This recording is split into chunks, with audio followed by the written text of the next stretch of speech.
Ivan බොහොම වාසනාවන්ත සුන්දර රාත්‍රියක් ඔබට. අද ඇතුළාන්තයේ සජීව සංවාදයේ තුල අපි රටේ මේ මොහොතේ පවතින තත්කාලීන සමාජ දේශපාලන කාරණා සියල්ල ඔබ වෙනුවෙන් ආණ්ඩුවෙන් ප්‍රශ්න කරන්න සූදානම්. අපි අද ඇතුළාන්තයට බොහොම ආදරෙන් ආරාධනා කළා එක්සත් ජනතා නිදහස් සන්ධානයේ මහලේකම් අමාත්‍ය සුසිල් ප්‍රේමජයන්ත මැතිතුමන්ට හැමතුමා අයිවන් බොහොම ගෞරවයෙන් පිළිගන්නවා. ඒ වගේම අධ්‍යාපන අමාත්‍ය බන්දුල ගුණවර්ධන මැතිතුමන්ට අපි අද ඇතුළාන්තයට ආරාධනා කළා. අයිවන් සුබ දැසනක්. මහලේකම්තුමනි අපි මේ මොහොතේ රට හමුවේ සාකච්ඡා කෙරෙමින් තියෙන කාරණා සියල්ල අද ඇතුළාන්තයේ සංවාදය ඇතුළේ අපි සාකච්ඡා කරන්න සූදානම්ෙන් ඉන්නවා. කිරිපිටි සම්බන්ධ බොහොම ආందోලනාත්මක ප්‍රවෘත්ති වාර්තා වෙන්න පටන් ගත්තා. දැන් සුමාන දෙකක් විතර මේ පිළිබඳ විවිධ කතා එක පාර්ශ්වයක එක කතාවක් තව පාර්ශ්වයක් තව කතාවක් මේ විදිහට සිද්ධියේ පොඩි පරස්පරතාවයන් ආందోලනාත්මක සිද්ධීන් මතුවෙන්න පටන් ගත්තා. ආණ්ඩුව විදිහට මේ සිද්ධිය සම්බන්ධයෙන් ආණ්ඩුව දාන ස්ථාවරය සහ රට වෙනුවෙන් ජනතාව වෙනුවෙන් කරන පැහැදිලි කිරීම මොකක්ද ආණ්ඩුව පැත්තෙන් නැවතුමා? හොඳයි මෙතෙන්දී කිරිපිටි කිව්වහම සෑම කිරිපිටි වර්ගයක්ම නෙවෙයි. සමහර කිරිපිටි තියෙනවා යම් රටවලින් ඒ රටවල සමාගම් විසින් නිෂ්පාදනය කරන නිෂ්පාදිත භාණ්ඩ හැටියට අපේ රටට ආනයනය කළා. සමහර ඒවා මෙහෙදී පැකට් කරනවා, ටින් කරනවා ඒ ආදි වශයෙන්. ඒ වගේම අපේ රටේ කිරිගොවියන්ගෙන් ගන්න කිරි වලින් නිෂ්පාදනය කරන දේශීය වශයෙන් තිබෙන විදේශ සමාගම් නමුත් මෙහි එයාගේ සමාගම් හැට කර්මාන්ත ශාලා තියෙනවා. ඒවෙන් කිරිපිටි නිෂ්පාදනය කරනවා.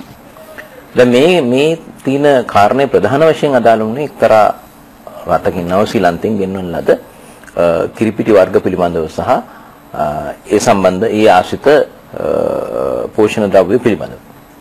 දැන් මේ පිළිබඳව විද්‍යා තාක්ෂණ අමාත්‍යාංශයත් ඒ වගේම විශේෂයෙන් සෞඛ්‍ය අමාත්‍යාංශය දැඩි අවධානය යොමු කළා මේ දින කිහිපයක් ඇතුළත මේ තත්ත්වය පාලනය කරගනිමින් මේ එවැනි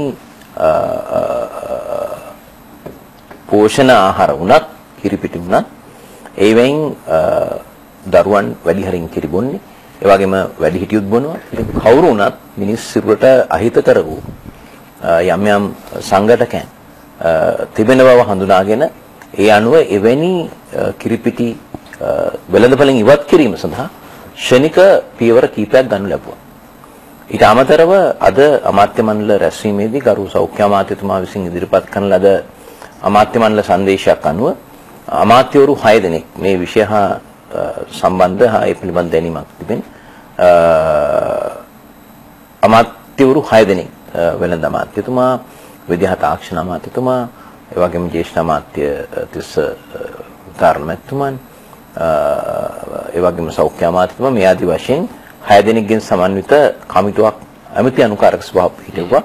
මේ පිළිබඳව තවදුරටත් නිර්දේශ ඉදිරිපත් කිරීමත් සොයා බලලා මේ පිළිබඳව අමාත්‍ය මණ්ඩලයට වාර්තා කිරීමත් ගත යුතු පියවර පිළිබඳ නිර්දේශ කිරීමත්.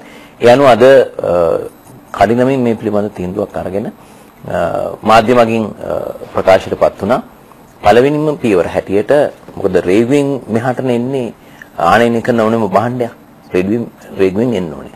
ඒතර එතෙන්දී මේ පළවෙනි ආරක්ෂක වැඩපිළිවෙල ක්‍රියාත්මක කරන්න මෙම මිනිස්සුන්ට අහිත කරවන්නා වූ සංඝටක තිබෙන්නා වූ කිරිපිටි විතරක් නෙවෙයි ඕනෙම පෝෂණ ද්‍රව්‍යයක් ආහාර ද්‍රව්‍යයක් එන එක වැළැක්වීම සඳහා අවශ්‍ය පියවර ගන්නයි කියලා එතෙන්දී. අමතුමා මේක ඒ රටේ සමාගමක් පිළිබඳ ප්‍රශ්නයක්ද නැත්නම් රාජතාන්ත්‍රික වශයෙන් අපි විසඳාගත යුතු ප්‍රශ්නයක් නෑ. අත් වශයෙන්ම මේක දැන් මේ නිෂ්පාදනය ඒ රටේ සමාගමක්. දැන් මේ ප්‍රශ්නේ අපිට විතරක් නෙවෙයි. විශේෂයෙන්ම මහජන චීනය රුසියාවෙනි රටවල් පවා මේ කිරිපිටි ආනයනය කළා තියෙනවා. ඉතින් ඒ රටවල් වල අපි වගේ නෙවෙයි. තා විශාල පරිමාණයෙන් මම ඩොලර් බිලියන 2කට වැඩි ප්‍රමාණයක් චීනෙන් ආනයනය කළා තියෙනවා. ඒ වෙනි රටවල් පවා මෙය නතර කිරීම සඳහා පියවර අරන් තිනවා. එතකොට ඒක නිෂ්පාදිත රටට විශාල ආර්ථික ප්‍රශ්නයක් වෙන්න පුළුවන්. නමුත් මේක රාජ්‍යතාන්ත්‍රික ප්‍රශ්නයකට වඩා මේක ඒ සමාගම පිළිබඳ ප්‍රශ්නයක් බවට පරිවර්තනය වෙලා තිනවා. අපි විතරක් නෙවෙයි ලෝකයේ වෙනත් රටවල් දිහත් ඒ අරන් තින තීන්දුවත් මේ සම්බන්ධයෙන් සලකා බැලීම. අබතුමනි මේ ඔබතුමා වෙළඳ අමාත්‍ය දුරේ හොබවන කාලේ මේ සම්බන්ධ මෙහෙම ප්‍රශ්නයක හෝඩුවාවක් අත් ඒ කාලේ තිබුණේ නැද්ද? නෑ මේ කාලේ අපේ රටේ කිරිපිටි ප්‍රශ්නය දීර්ඝ කාලයක පටන් දේශපාලනීකරණය වෙලා තිබුණා. ඔබට මතක ඇති මේ කිරිපිටි අත්‍යවශ්‍ය ජන ජීවිතයට කිරිපිටි අත්‍යවශ්‍ය බවත් ඒවා අඩු මිලට පුළුවන් තරම් ජනතාවට ලබා දිය යුතු බවක් තමයි විපක්ෂයේ තිබුණ මතේ. ඒ නිසා කිරිපිටි මිල වැඩි වෙන සෑම අවස්ථාවකදීම ලංකාවේ කිරිපිටි පිළිබඳ උද්ඝෝෂණ ඇති වෙලා තියෙනවා. කඩුවෙල සුප්‍රසිද්ධ උද්ඝෝෂණයක් තිබුණා ඕනේ මාණ්ඩු කාලෙක. පෞගේ කාලේ තාප්පවලත් ලියලා තිබුණා. අවසාන වශයෙන් මේ කිරිපිටි මේ වල මිල දැන් ඒ සමාගම් වලට රිදෙන එහෙම නැත්නම් ඒවැ ලාභ තීරුව අඩු වෙන ඉල්ලුම අඩු වෙන ක්‍රියාමාර්ගයක් ගත්තොත් මිල වැඩි කළොත් ඒක තමයි ඒ කාලේ කරපු මේ ක්‍රමවේදය. මොකද මට මතකයි මගේ අමාත්‍යාංශයේ ලේකම් ධූරයේ වෙළඳ අමාත්‍යාංශයේ දරුව ආචාර්ය රත්නායක මැතිතුමා එතුමා පෝෂණ විද්‍යාව පිළිබඳ හිටපු උපාධිය ආචාර්ය උපාධිය පෝෂණය සම්බන්ධයෙන් ලබාගෙන සිටි විද්වතෙක් ලංකාවේ. එතුමා මේ වගේ අර අතිගරු ජනාධිපතිතුමා සමග පැවති සංවාදයකදී පැවසුවා අද එතුමන්ට මිනිස්සු දොස් කියයි බණී දෝෂාරෝපණය කරයි කිරිපිටි මේ දරුවන්ට වැඩිහිටියන්ට අහිත කර දෙයක් කියලා. එතකොට ඒක හිතයි රජය මේ කිරිපිටි මිල වැඩි කිරීම බේර ගැනීමට කරපු ප්‍රකාශයක් කියලා. පස්සේ දොස් පවරයි නමුත් විද්‍යාත්මක ඇත්තේ යයි කියන එක ඒ කාලෙත් කීවා. ඉතින් ඒ කාලේ කිරිපිටි අපි එක රටකින් නැතුව කිරිපිටි මිල අපි පාලනය කරලා තිබුණා. උපරිම මිලක් නියම කරලා තිබුණා. කිරිපිටි සමාගම් ඒ අවස්ථාවේ නිතරම අපි සමග ගැටුණා. අවශ්‍ය ලෙස මිල ඉහළ නංවන්න ඉඩ දෙන්නේ නැහැ කියලා. ඉතින් ඒක ක්‍රමානුකූලව කරන් යන අතරතුරදී මෙවැනි විද්‍යාත්මක වශයෙන් ශරීර සෞඛ්‍යයට අහිතකර දේවල් තියෙනවද කියන එක පිළිබඳ එය වෙළඳ අමාත්‍යාංශයේ කාර්යභාරයක් නෙමෙයි. වෙනත් අමාත්‍යාංශ වලින් එවැනි දැනුම් දීමක් තිබුණේ. අපි ඒ කාලෙත් බොහොම සෞඛ්‍ය අමාත්‍යාංශයේ සමග කිට්ටුවෙන් තමයි මේ වැඩ කරේ. සාකච්ඡා කරලා මොනවා හරි ප්‍රශ්නයක් තිබුණොත් ඒ ප්‍රශ්නයට අදාළ පියවර ගත්තා. නමුත් දැන් අද ලෝකෙටම ඔප්පු වෙලා තිබෙනවා මේ කෘත්‍රිම යම් යම් ආදේශකයන් යෙදවීම තුලින් රසය සහ යම් යම් උත්තේජකයන් ලබා දීම සඳහා විවිධ රසායනික ද්‍රව්‍ය අඩංගු කරන ඒවා මනුස්ස ජීවිතවලට අහිතකරයි කියන එක පිළිබඳ ලෝකයේ දැන් සොයාගෙන තියෙනවා. ඉතින් ඒ අනුව තමයි මේ ප්‍රශ්නේ ඇති වෙලා තියෙන්නේ. හැම තැනම අපේ සම්ප්‍රදායික ලංකාවේ ආර්ථික රටාවේ නම් තිබුණ හොඳම දේ තමයි මව්කිරි වෙනුවට ඊළඟට තියෙන හොඳම කිරි එළකිරි කියන එකත්. ඒ කාලේ අපි කුඩා කාලවල හැම මේ සිල්ලර කඩේකම තිබුණ බොයිලේරුව කියලා එකක්. ඒ බොයිලේරුවේ කටවල් දෙකක් තිබුණා. එක කටක මේ තේ අනිත් කටේ තිබුණේ කිරි. මේ එළකිරි. එතකොට ඒ කිරි දියර කිරි බීලා තමයි මේ වැඩට යන අය වැඩට ගියේ කිරි කාලක් කියලා අරගෙන ඒක බීලා ගියේ බොයිලරුවේ කටවල් දෙකක් තිබුණා. තාමත් පැරණි ටෙලිනාට්‍යයක් බලනකොට අනිවාර්යෙන් කිරිමාමා කිරිමුදලාලි උදේ ගෙදරට එනවා. ඔව්. ඒ කියන්නේ ඒ අපේ සංස්කෘතියත් එක්ක ඒක බැඳිලා තියෙන විදිය. මහලේකම තිබුණේ මේක අර හැම අඳුරු රේඛාවකම රිදී රේඛාවක් තියෙනවා වගේ අපිට මේක අවස්ථාවක් විදිහට දේශීය කිරි නිෂ්පාදනය යම් වෙනසක් කරගන්න හොඳ තැනක් අහඹ අවස්ථාවක් නිර්මාණය වෙන්න ඉඩ තියෙනවා. ඔබතුමාලගේ ආණ්ඩුව දේශීය කිරි නිෂ්පාදකයා වෙත කිරි ලීටරේ මිලට හොඳ මිලක් දීම වැනි යම් යහපත් දේ කරලා තියෙන්නේ.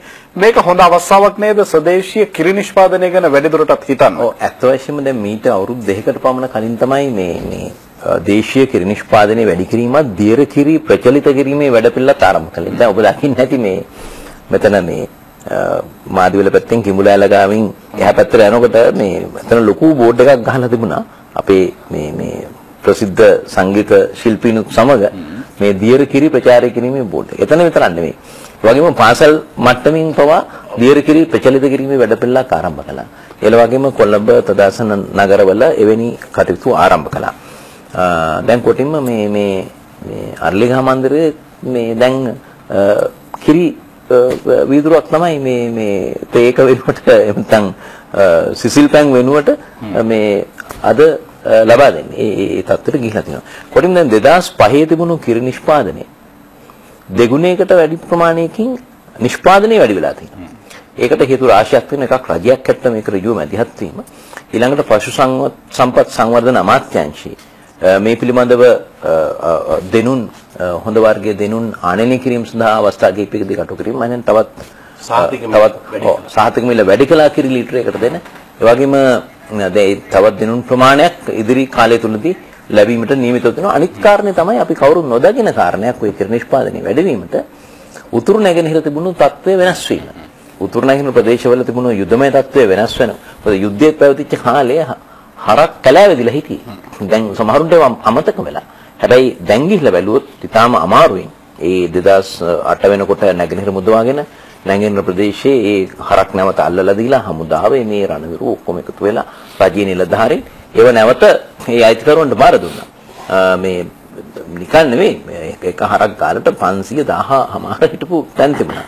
දැන් අද උතුරු පළාතෙත් ඒක මම දකිනවා දැන් මොකද මේ දවස්වල මම උතුරු පළාතේ මැතිවරණට සම්බන්ධ වෙන්න යන නිසා අපි දකිනවා මේ අද ඒ කෘෂිකර්මාන්තයේ පදනම් වෙලා තිබුණේ විශේෂයෙන් මේ දෙපළාතෙන්. එතකොට මේ දෙපළාතෙන් කෘෂිකර්මාන්ත සහ සත්ව නිෂ්පාදන වෙළඳපොළට ආපු එක සම්පූර්ණයෙන්ම නැහිටලා තිබුණේ මේ යුද්ධය පැවතුණු නිසා. එතකොට ඒකත් තව විශාල ශක්තියක් වුණා. නැත්නම් කිරි නිෂ්පාදනය වැඩි වෙන්න ඒකත් එක හේතුවක් වුණා. ඒ නිසා තමයි අද වෙනකොට කිරි නිෂ්පාදනය වැඩි වෙලා තියෙන්නේ. රජයේ සැලසුම තමයි පුළුවන් තරම් දියර කිරි නිෂ්පාදනය වැඩි කිරීම, ගොවියාට මිල සහතික කිරීම සහ මේ ඒ නිෂ්පාදනය වැඩි කිරීම මගින් දියර කිරි හුරු කිරීම තුලින් අපේ රටේ මේ කිරි පිටි වෙනුවට දියර කිරි තමයි දැන් බලන්නකෝ දැන් අපි දැන් මේ රටේ මම සෑහෙන ප්‍රමාණයක් ඉන්නෝනේ අද විදේශ රටවලට යනවා එනවා මැද පෙරදිගට උනත් එහෙමනේ දැන් බලන්න ඔය රටවල කොහෙවත් මන්ද මට නම් දකින්න හම්බුනේ නැහැ බටහිර රටවල ඇමරිකාව එංගලන්තය ඕනෙම යුරෝපීය රටක අර කිරි කෑන් එක තමයි තියෙන්නේ අර වර්ණ තුනේ වැඩිම මේ දේ සහිත ඊළඟට අඩු මේ දේ සහිත මේ දේ රහිත මේ ආදි වශයෙන් ඒ වර්ණ ගන්නපු මෝඩියත් එක්ක තියෙන කිරි එක තමයි ගේන්නේ. ඒතකොට ඒක තමයි සතියකට ආසන්න කාලයක් පාවිච්චි කරන ඊට පස්සේ තව එකක් ගන්න ආදි වශයෙන්. ඉතින් මේ අපේ රටේ නමුත් විශේෂයෙන්ම අපි කුඩා කාලේ මම හිතන්නේ අපේ අධ්‍යාපන මන්ත්‍රීතුමා කිව්වා වගේ උදේම අපි ගිහිල්ලා කිරි බෝතලේ අරගෙන ඇවිල්ලා තීලා තමයි මොන කටවත ගන්න ඉස්කෝලේ යන්න කලින් එතකොට කිරි එක රත් කරලා ඒ ටික ලැබෙනවා. හැබැයි මේ தত্ত্বය ඊට පස්සේ ක්‍රමානුකූල නැතුණු නමුත් තාම ග්‍රාමීය ප්‍රදේශවල යම් ප්‍රමාණයකින් ඒක ක්‍රියාත්මක වෙනවා. දැන් අර මේ වෙලාවේ අර හැම කිරිපිටි මිල වැඩි වෙනකොට මේක ජනතාවට දියර කිරි වඩා ආදේශකීය ලෙස ප්‍රචලිත කිරීමට දරන උත්සාහයේදී මේ සමාගම් පැත්තේ හිටපු කට්ටියක් වෙන්නත් පුළුවන් සමහර විට අර තාප්පෝල දිගටම ලිව්වේ ආඩම්බරකාර තාත්තා කිරි පැකට්ටුවට කෙලි කියලා ලිව්වනේ. ඒ කියන්නේ එතකොට ඒ අය මේ මොන වස වුණත් කමක් නැහැ දේශපාලන වාසියක් ලබා ගන්න පුළුවන් නම් ඒකෙන් ආණ්ඩුවට ප්‍රහාරයක් එල්ල කිරීම තමයි බැලුවේ. ඒක මම හිතන්නේ ලංකාවේ තමයි එහෙම කරන්නේ. මොකද මේ යම්කිසි කරුණක් පිළිබඳ ඕනෙම දෙයකින් රජයට විරුද්ධව පාවිච්චි කරන්න පුළුවන් නම් දේශපාලන වාසියක් ලබන්න පුළුවන් නම් ජනතාවට කුමක් වුණත් කමක් නැහැ අනාගතයට කුමක් වුණත් කමක් නැහැ. ඒ වෙනුවෙන් දිය හැකි පාර දීම දෙන්න තමයි අපේ රට සූදානම් වෙලා තියෙන්නේ. දැන් එමතුමා දැන් ඒ කණ්ඩායම දැන් තියෙන තත්ත්වය තුල මොන වගේ වගත්තියක් ලියයිද තාප්පෝල? අලුත් එක මොකක්ද ලියයිද නැහැ. ඕනේ ඇත්තටම විපක්ෂයේ මේ ප්‍රශ්න ගැන තරම් ප්‍රසිද්ධ වේදිකාවේ කතා කළ බවක් අපි දැක්කේ නැහැ නේද මතුවා?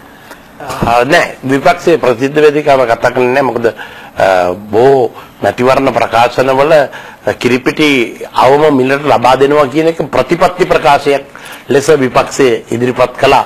මේ පිටි වර්ගවල නම කියලා ඒ පිටි වර්ග මේ මිලට ලබලා දෙනවා කියන්නේ. අද අතුලාන්තයේදී අපි මේ මොහොතේ ආණ්ඩුවෙන් ප්‍රශ්න කළ යුතු කාරණා සියල්ල වෙත අපේ අවධානය රැගෙන යන්න සූදානම්. ගරු එමතුමනි ආණ්ඩුවට විරුද්ධව යම් යම් පාර්ශව යලි පාරට බහින අවස්ථා කිහිපයක් අපි දැක්කා. ආණ්ඩුවට මේ දේශපාලනික වශයෙන් කොහොමද දැනෙන්නේ? සමහර රටවල් වල මිනිස්සු මෙහෙම පාරට බහලා ආණ්ඩු පෙරලලා තියෙනවා. ටියුනීසියාවෙන් පටන්ගෙන ඊජිප්තුවේ හොස්නි මුබාරක් ළඟට එනකන් අපි මේක දැක්කා. ඔබතුමන්ලට මේ දේශපාලන බය දැනෙන්නේ නැද්ද? මෙහෙමයි. දේශපාලනමය වශයෙන් හැම විටම බලයේ සිටින දේශපාලන පක්ෂයක් රජයක් සමාජයේ සිදුවෙන ඕනෑම සිදුවීමක් සම්බන්ධයෙන් දැඩි අවධානයෙන් තමයි ඉන්නේ. ඒ නිසා මම හිතන්නේ ගිය සතියේ ග්‍රෑන්ඩ් පාස් ප්‍රදේශයේ සිදුවෙන ගිය තත්ත්වයක් ඒ වෙලාවේ මම හිතේ කිල්නොච්චි මට ආරංචි වුණා මම අපේ ප්‍රධාන අමාත්‍යවරුන්ට කතා කරලා විස්තර දැනගත්තා. හැබැයි එදා රාත්‍රී 10 වෙනකොට ඇඳිරි නීතිය පනවල පොලිස් ඇඳිරි නීතියෙන් එහාට දුරදිග යන්න නොදී ඊට පහුවෙන්දා අතිගරු ජනාධිපතිතුමාගේ උපදෙස් අනුව ජ්‍යෙෂ්ඨ අමාත්‍යවරුන් සිද්ධියට සම්බන්ධ වෙච්ච පාර්ශ්වයන් ගෙන්නලා ආගමික නායකින් ගෙන්නලා සාකච්ඡා කරලා පැය 24ක් ඇතුළත ඒ සඳහා විසඳුමක් ලබා දීලා ඒ තත්ත්වය සමනය කරගත්තා. ඉතින් මේක එක අවස්ථාවක්. ඒක නිසා මේ බයක් කියන එක දැනීම නෙමෙයි මෙතන තියෙන්නේ. මෙතන තියෙන්නේ ඕනෑම සමාජයේ සිදුවෙන යම් කැළඹිලි සහගත ස්වභාවයක් පිළිබඳව අවධානයෙන් ඉන්නවා. ඒ සඳහා යම් විසඳුම් ලබා දෙනවා.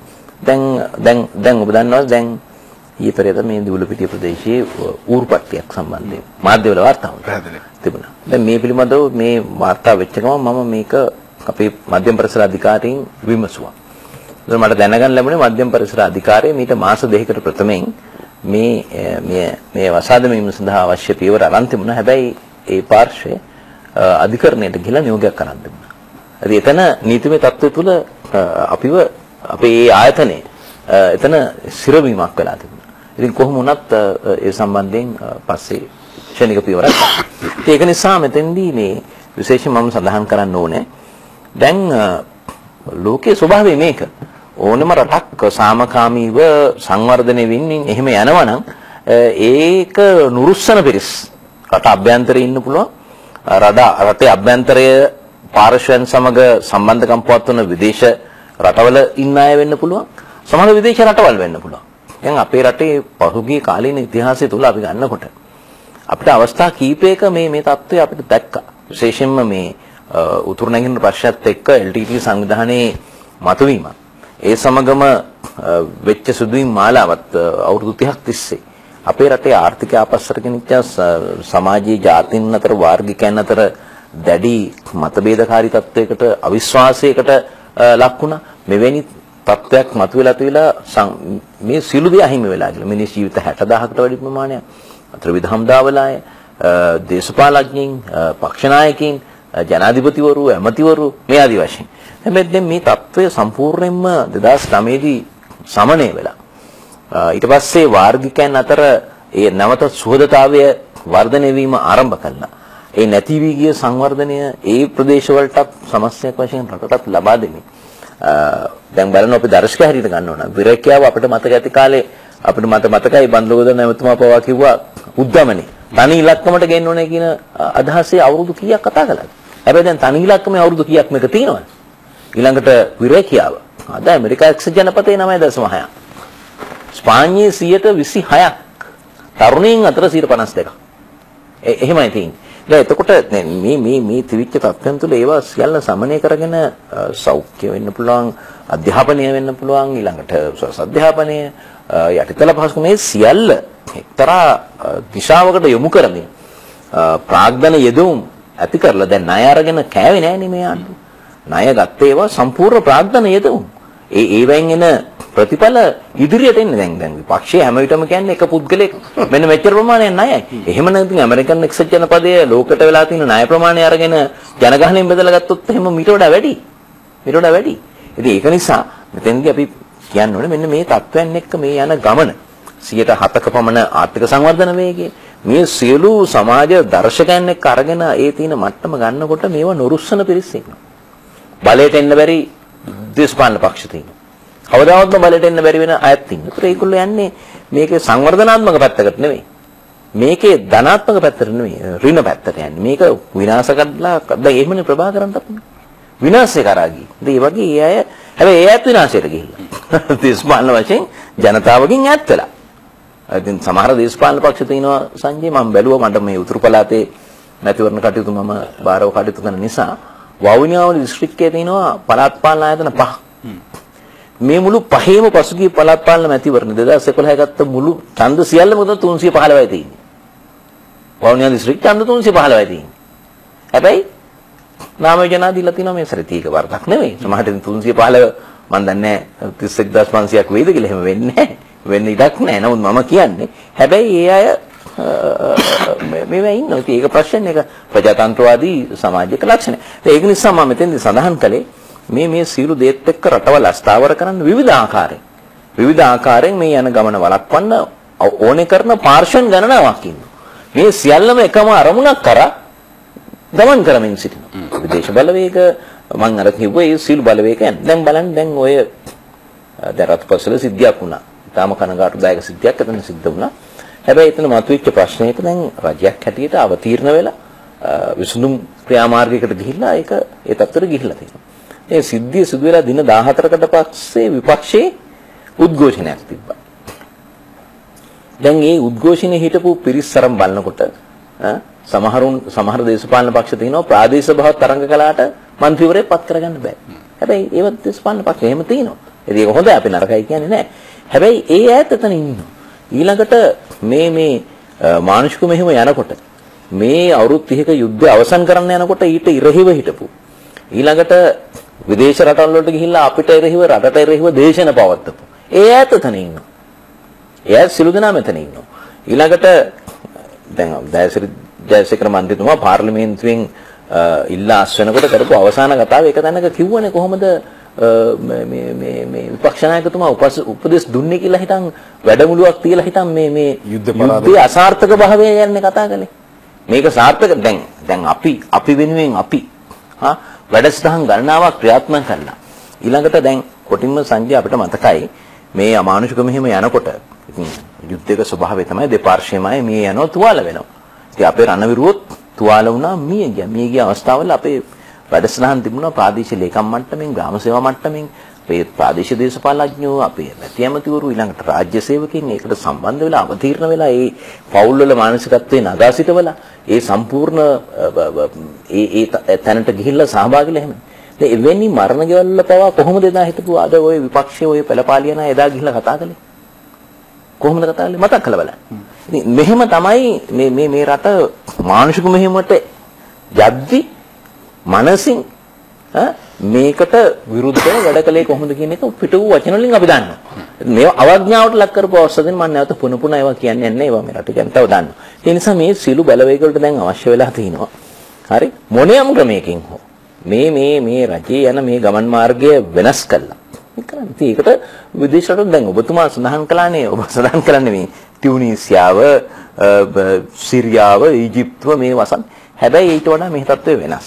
මොකද අපේ රටේ ජනතාව අවුරුදු 30ක් මේ යුද්ධෙන් බැටකාලා හොඳට ටෙම්පරාදු වෙලා තියෙනවා. ඒ නිසා අර වසන්තෙන් දැන් මොකද්ද වෙන්නේ කියලා හිතන් ඊජිප්තුවේ. දැන් මොකද්ද වෙන්නේ ඊජිප්තුවේ? ඊජිප්තුවේ වසන්තය කියලා හිතන් මේ ඔක්කොම ආවා. හොස්නි මුබාරක්වත් අයින් කළා නඩු දාලා ඔක්කොම කළා ආවා. හරි මුස්ලිම් බ්‍රදර්හුඩ් සංවිධානය. ඒකේ ජනාධිපතිවරයෙක් ඉන්න මහජන ඡන්දෙන්පත් වෙච්ච. අවුරුද්දයි. මහජන ඡන්දෙන්පත් වෙච්ච ජනාධිපතිවරයාව මිනිස්සු පිරිසක් පාරට බස්සලා හමුදාව විසින් ඒ පාලනය අරගෙන හමුදාවට ඕනේ කරන කෙනෙක්ව ජනාධිපති කළා. ඇමති මණ්ඩලෙකුත් හැදුවා. දැන් ජනතාව උද්ඝෝෂණ කරන පාරට බැස්සම දැන් වෙඩි තියලා මරනවා. දැන් මම මේක කියන්න ඕනේ මේ කතාව ඉවර කරන්න කලින් මොකද මේ එක්සත් ජාතික පක්ෂයේ ලේකම්තුමා මම දැක්ක එක්තරා මාධ්‍ය ප්‍රකාශයක් කළා තුන මේ තිරිසන් ආණ්ඩුව කියලා. දැන් මේ ඊජිප්තුවේ ඉන්න සිද්ධිය බලන්න. දැන් මේකට බටහිර රටවල් මොකද්ද ගන්නෙ? නිකන් පොඩි කේන්දරියක් දානවා. ඊට කලින් මොකද කළේ? no fire zone දාලා මේ ඔබ කළා ලිබියාවේ මේ සියලු දේවල් කළා. හැබැයි මෙතෙන්දී බොහොම කේන්දරියක් විතරයි. දැන් මේ තන ප්‍රජාතන්ත්‍රවාදී අයිතිකවාර ජනතාවගේ අවුරුදු 5කට පත් කරපු ජනාධිපතිවරයාව අවුරුද්දෙන් සෙනග කණ්ඩායම පාරට බස්සලා අයින් කළා හමුදාවෙන් පාලනය ගෙනියනවා. හමුදාවෙන් ජනාධිපතිවරයෙක් පත් කළා. දැන් මේක ප්‍රජාතන්ත්‍රය. දැන් මේ තිරිසන් කතාවල් කතා කරන අය ඔය සපුගස්කන්ධේ බටලන්ද වෙච්ච සිදුවීම් වලදී ඒව ගැන මොකද කියන්නේ? දැන් මම මේ සිද්ධීන් සමාන කරන්න සසඳන්න යනව නෙමෙයි. යමක් අවසනාවන්ත සිද්ධීන් වුණා කන ඒක හරි. හැබැයි දැන් බටලන්දේ සපුගස්කන්ධේ සිදුුනේ අහඹු සිද්ධියක්ද? නෑනේ. දැන් විජේදාස ලේනාරච්චිව ජනතා විමුක්ති පෙරමුණේ මලස් මුලින් ඉඳලා ගෙනල්ලා සපුගස්කන්ධර ගෙනිලා පහර දුන්නාන් පස්සේ මැරුණේ. ඒතකොට මම අධිකරණේ අපි දැක්කනේ මරණ පරීක්ෂණයේදී මොකද්ද වார்த்தාව කියලා. මට පුංචි විරාමයකට අවසර දෙන්න අපි වෙලාව බලලා යලි මේ උත්තරේ ළඟට එන්න සූදානම්.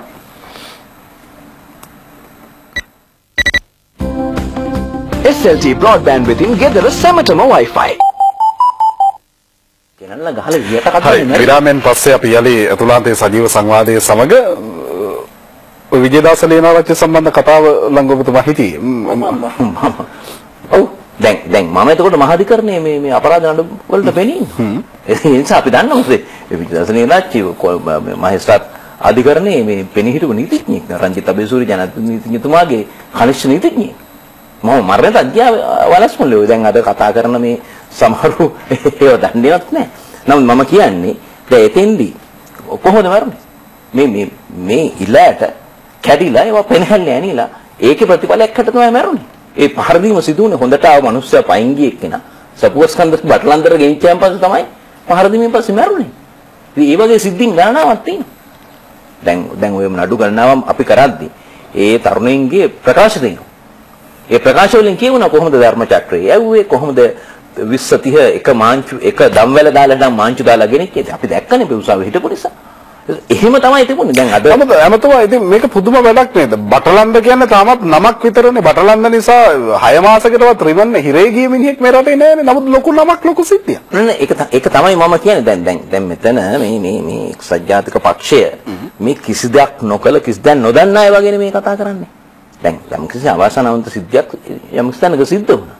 හැබැයි මේක හිතාමතා ඕනේ කමින් එහෙම කරපු ක්‍රියාවකට සසඳන්න බෑ. නමුත් මෙතෙන්දී බටලන්ද සිද්ධ වෙච්ච සිදුවීම මොකක්ද? ඔය එක සිද්ධිය විජේදාස ලියනවා. එහෙම සිය දහස් ගණනක් තියෙනවා. දැන් මෙයාට මතක නැහැ. මෙයාට මතක නැහැ හිස එක තැනක කඳ තව තැනක තිබිච්ච 88 89 යුගයේදී.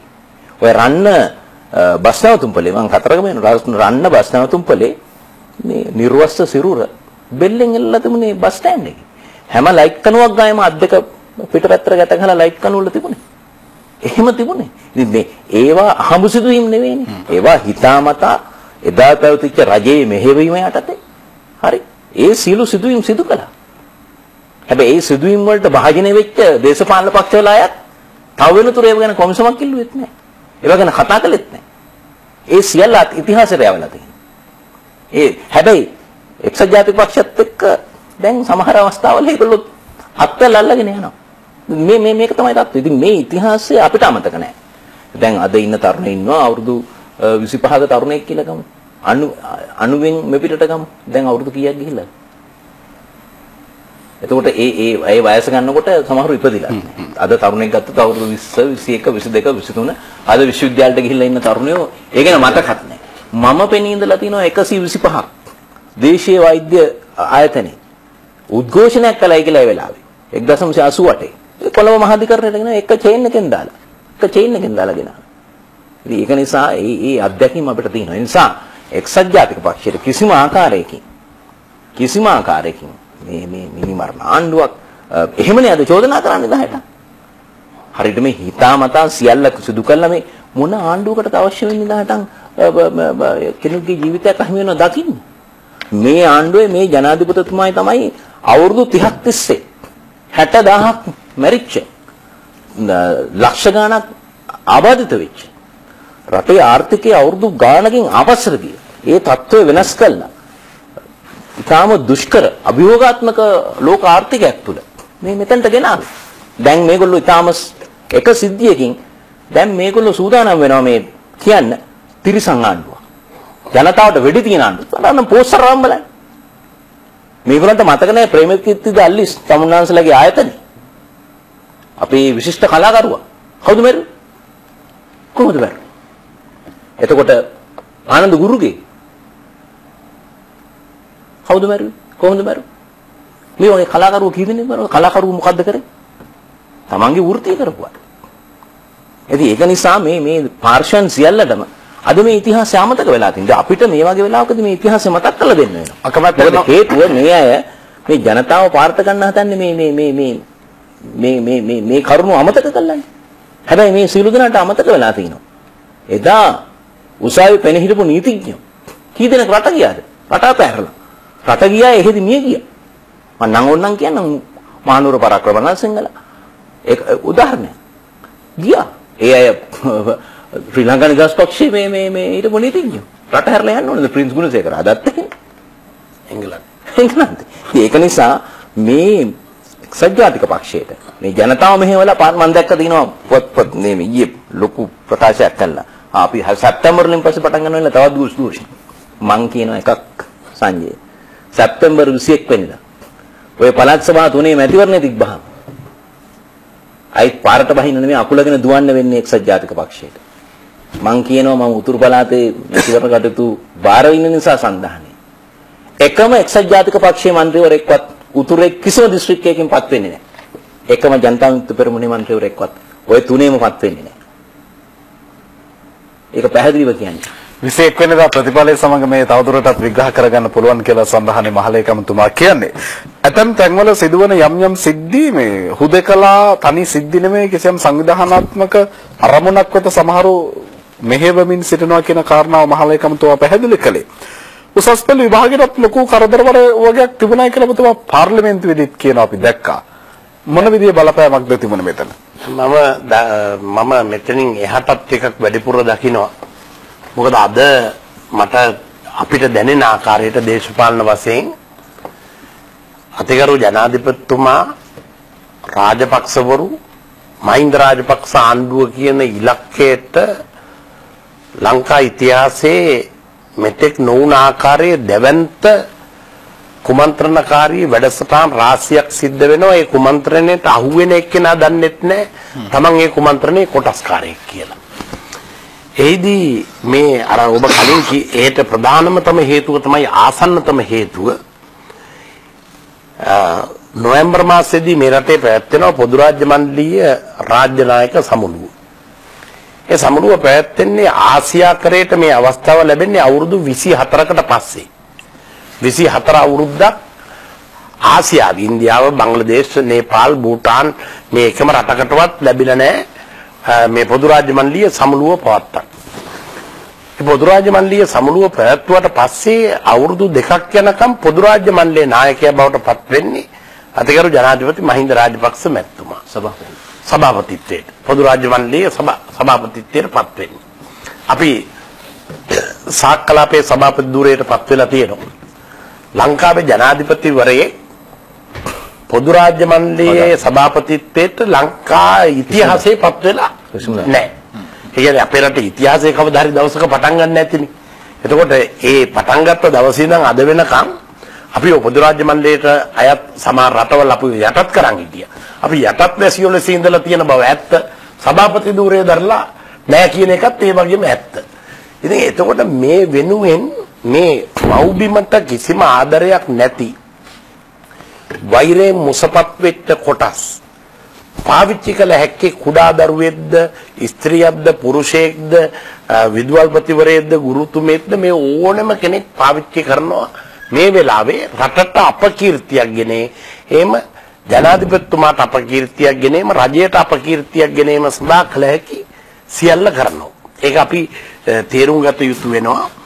ඒ නිසා තමයි මේ සිද්ධිය අහඹුවේව නෙමෙයි. දැන් අධ්‍යාපන ක්ෂේත්‍රය ගත්තොත් පාසල් ශිෂ්‍යයන් පාරට ගන්න පුළුවන් නම් ඊළඟට විශ්වවිද්‍යාල ශිෂ්‍යයන් පාරට ගන්න පුළුවන් නම් ෆැක්ටරි වහලා කම්කරුවෝ පාරට ගන්න පුළුවන් නම් ගොවියෝ පාරට ගන්න පුළුවන් නම් පාරවල් දහස් ගණනක් ලංකාවේ කවදාක්වත් හැදුන්නේ නැති පාරවල් තෝගේ හැදෙනකොට පාර හදලා දෙන්න කියලා උද්ඝෝෂණය කළා ටයර් පුච්චන්න පුළුවන් නම් මේ හැම සිද්ධියකම අදෘශ්‍යමාන බලවේග විසින් මේවන ඊටම විශාල කුමන්ත්‍රණකාරී වැඩපිළිවෙලක් තියෙනවා රට අස්ථාවර කරන්න රට අපකීර්තියටපත් කරන්න අතිගරු ජනාධිපතිතුමාට මේ ලෝකයේ තුල ඇතිවෙන ගෞරවය පල්ලෙහාට දාන්න ඒ ගෞරවී ජනාධිපතිතුමාට පුද්ගලිකව ඇති වෙන ගෞරවය මීට වඩා ලබා ගන්න දෙයක් නැහැ. මොකද ජනාධිපතිතුමා ජාතික වීරයෙක් ලෙස අපේ රටේ වීර නාමාවලියට එකතු වෙලා ඉවරයි. ඊට වඩා ගෞරවයක් මිනිස්සෙකුට තමන්ගේ ජීවිත කාලේ ලබන්න බෑනේ ජාතිය වීරයෙක්. ඉවරයි. නමුත් අපේ රටට වශයෙන් නිරාවුද අවිහිංසක මිනිස්සු ලක්ෂ ගණන් ඉන්න රටකට තියෙන වාසිය පොදු රාජ්‍ය මණ්ඩලයේ ඉන්න සියලුම නායකයෝ මේ රටට පැමුණුනාට පස්සේ මේ උතුරු නැගෙනහිර වෙන්වෙන්න වෙරදරපු ප්‍රදේශය මම්මාවක් තිබුණ නැති විදුලිය තිබුණ නැති sannivedana පහසුකම් තිබුණ නැති පාරවල් පාලම් ඇලිකට් වේලි නැති ගොවිතැන් නොකළ යුද්ධය ඉතරක් කරපු වෙඩිහඬ ඇතුණ ප්‍රදේශයට මේ රාජ්‍ය නායකයෝ ගෙනිච්චොත් ලෝකේ පුරා ගෙනියන විශාල LTT ඩයස්පෝරාව ගෙනියන මතවාදයට ඇති වෙන්න දැවැන්ත අතුල් පහරක් වෙනවා. ඇයි මේ රාජ්‍ය නායකයන්ට උන්ගේ නියෝජිතයන්ට ඒ රටවල ප්‍රධාන නිලධාරීන්ට උතුරු නැගෙනහිර ප්‍රදේශය පිළිබඳ ඉන්ද්‍රිය ගෝචර ප්‍රත්‍යක්ෂ අවබෝධයක් ලබා ගන්න පුළුවන්කම ඇති වෙනවා. ඒ තුලින් රටට ජාත්‍යන්තරව ගොඩනගන්න හදන ලංකාව බිත්තියට හේතු කරන්න හදන උත්සාහය පරාජය කරන්න අවස්ථාව ලැබෙනවා. ඒක මේ අය දන්නවා. ඒක නිසා වෙනම දැන් අපේ ඔය මට වඩා හොඳට සුසිල් ප්‍රේමජයන්ත මහත්මයා දන්නවා මේ විශේෂඥතාවයක් තියෙන කොටස මේ නායකවරු ඉන්නවා අවලාද අපහාස උපහාස බොරු හදලා නිර්මාණය කරලා ඒවා විවිධ පාර්ශ්වයන් ලවා අන්තර්ජාල හා විවිධ වෙබ්සයිට් හරහා ගෙනියන වෙනම විශේෂඥ. ඒ සඳහා ඒගොල්ලෝ දේශන පවත්වනවා. ඒක කරන්න ඕනේ ආකාරය පිළිබඳ දේශන පවත්වනවා. දැන් අපි මේකට අහුවෙන කෙනා දන්නේ අපි මේ කරන්නේ කොන්ත්‍රාත්තුවක් කියලා. ඒ තරම් මේක රාජ්‍ය නොවන සංවිධාන ඩොලර් ලාභීන් අලුත් තාක්ෂණයේ මේවා සියල්ල යොදාගෙන කරගෙන යන මේ වැඩපිළිවෙල අපේ ජාතියට ඊටාම අනතුරුදායක ලෙස තමයි මේ කුමන්ත්‍රණය කරන්නේ. ඉතින් ඒ අනුව තමයි මේ අධ්‍යාපන ක්ෂේත්‍රයේ අවුලක් ඇති කිරීම සඳහා බලන්න කවදාක්වත් මමත් අධ්‍යාපන අමාත්‍ය දුරේ දාලා තියෙනවා සුසිල් ජයන්ත අමාත්‍යතුමත් දාලා තියෙනවා වාර විභාග ප්‍රශ්න පත්‍ර වලට කවදාක්වත් ගහගෙන නැහැ. දැන් මේ වාර විභාග ප්‍රශ්න පත්‍රයෙන් පටන් ගත්තේ මොකද? මේ උසස් පෙළ විභාගය ශිෂ්‍යත්ව විභාගය කඩාකප්පල් කරන්න. එතකොට මේ ජංගම දුරකථන හරහා සිද්ධ වෙන ක්‍රියාවලිය පිළිබඳ අපි පොලිස්පතිතුමාට පොලිසියට හා ආරක්ෂක අංශ වලට පැමිණිලි කරලා තියෙනවා. මොකද අසත්‍යයක් හදලිවෙල ඒක ශනිකයෙන් පතුරවනවා. දැන් උදාහරණයක් විදිහට අපි දුන්නා අංක 3ක් එකක් යම්කිසි මේකට 34000ක් පමණ පුද්ගලයෝ සහභාගී වෙන උසස් පෙළ විභාග ක්‍රියාවලියට රට පුරාම තියෙන උතුරු නැගෙනහිර සහිතව එකක් හොට්ලයින් එකක් අනික මෙහෙයුම් මැදිරි අංක 3ක්. මේ දීපු අංක 3 එක්තරා පිරිසක් විසින් සංවිධානාත්මකව විවිධ පුද්ගලයන්ගේ ජංගම දුරකථන වලට මේ අංක ටික මේ දැම්මා. ලැබුවම දුරකථනය අරන් බැලුවම අංකයක් කියලා ඒක කතා කරලා අහන උදේ 7:00 ඉඳන් දවල් 12 වෙනකන් කාගේද මේ අංකය? එතකොට විභාග දෙපාර්තමේන්තුව. මොකද ඇයි අපිට මේ අංකය? ඉතින් අපි කියනවා අපි එහෙම අංකයක් එවලා නැහැ. කවුරු හරි එවලා. ඉතින් මේක ගැන දැන් වෙනම මේ රාජ්‍ය පොලිසිය පරීක්ෂණයක් කරගෙන යනවා. ඊට පස්සේ අපි නියෝජනය කරන ප්‍රදේශයේ හෝමගම එක්තරා පුද්ගලයෙක් ඇවිල්ලා මේ ඇහෙන් දැක්ක වගේ මේ රට පුරාම කියන්න පටන් ගත්ත විද්‍යා ප්‍රශ්න පත්‍රයේ සමග බෞද්ධ සංස්කෘතිය ප්‍රශ්න පත්‍රයේ ප්‍රශ්න පහක් පැකට් එක ඇතුලේ තිබුණා කියලා. ඉතින් විභාග කොමසාරිස්තුමාට මම කතා කරලා අහනකොට බෞද්ධ සංස්කෘතිය ප්‍රශ්න පත්‍රය අච්චු ගහලාත් නැහැ.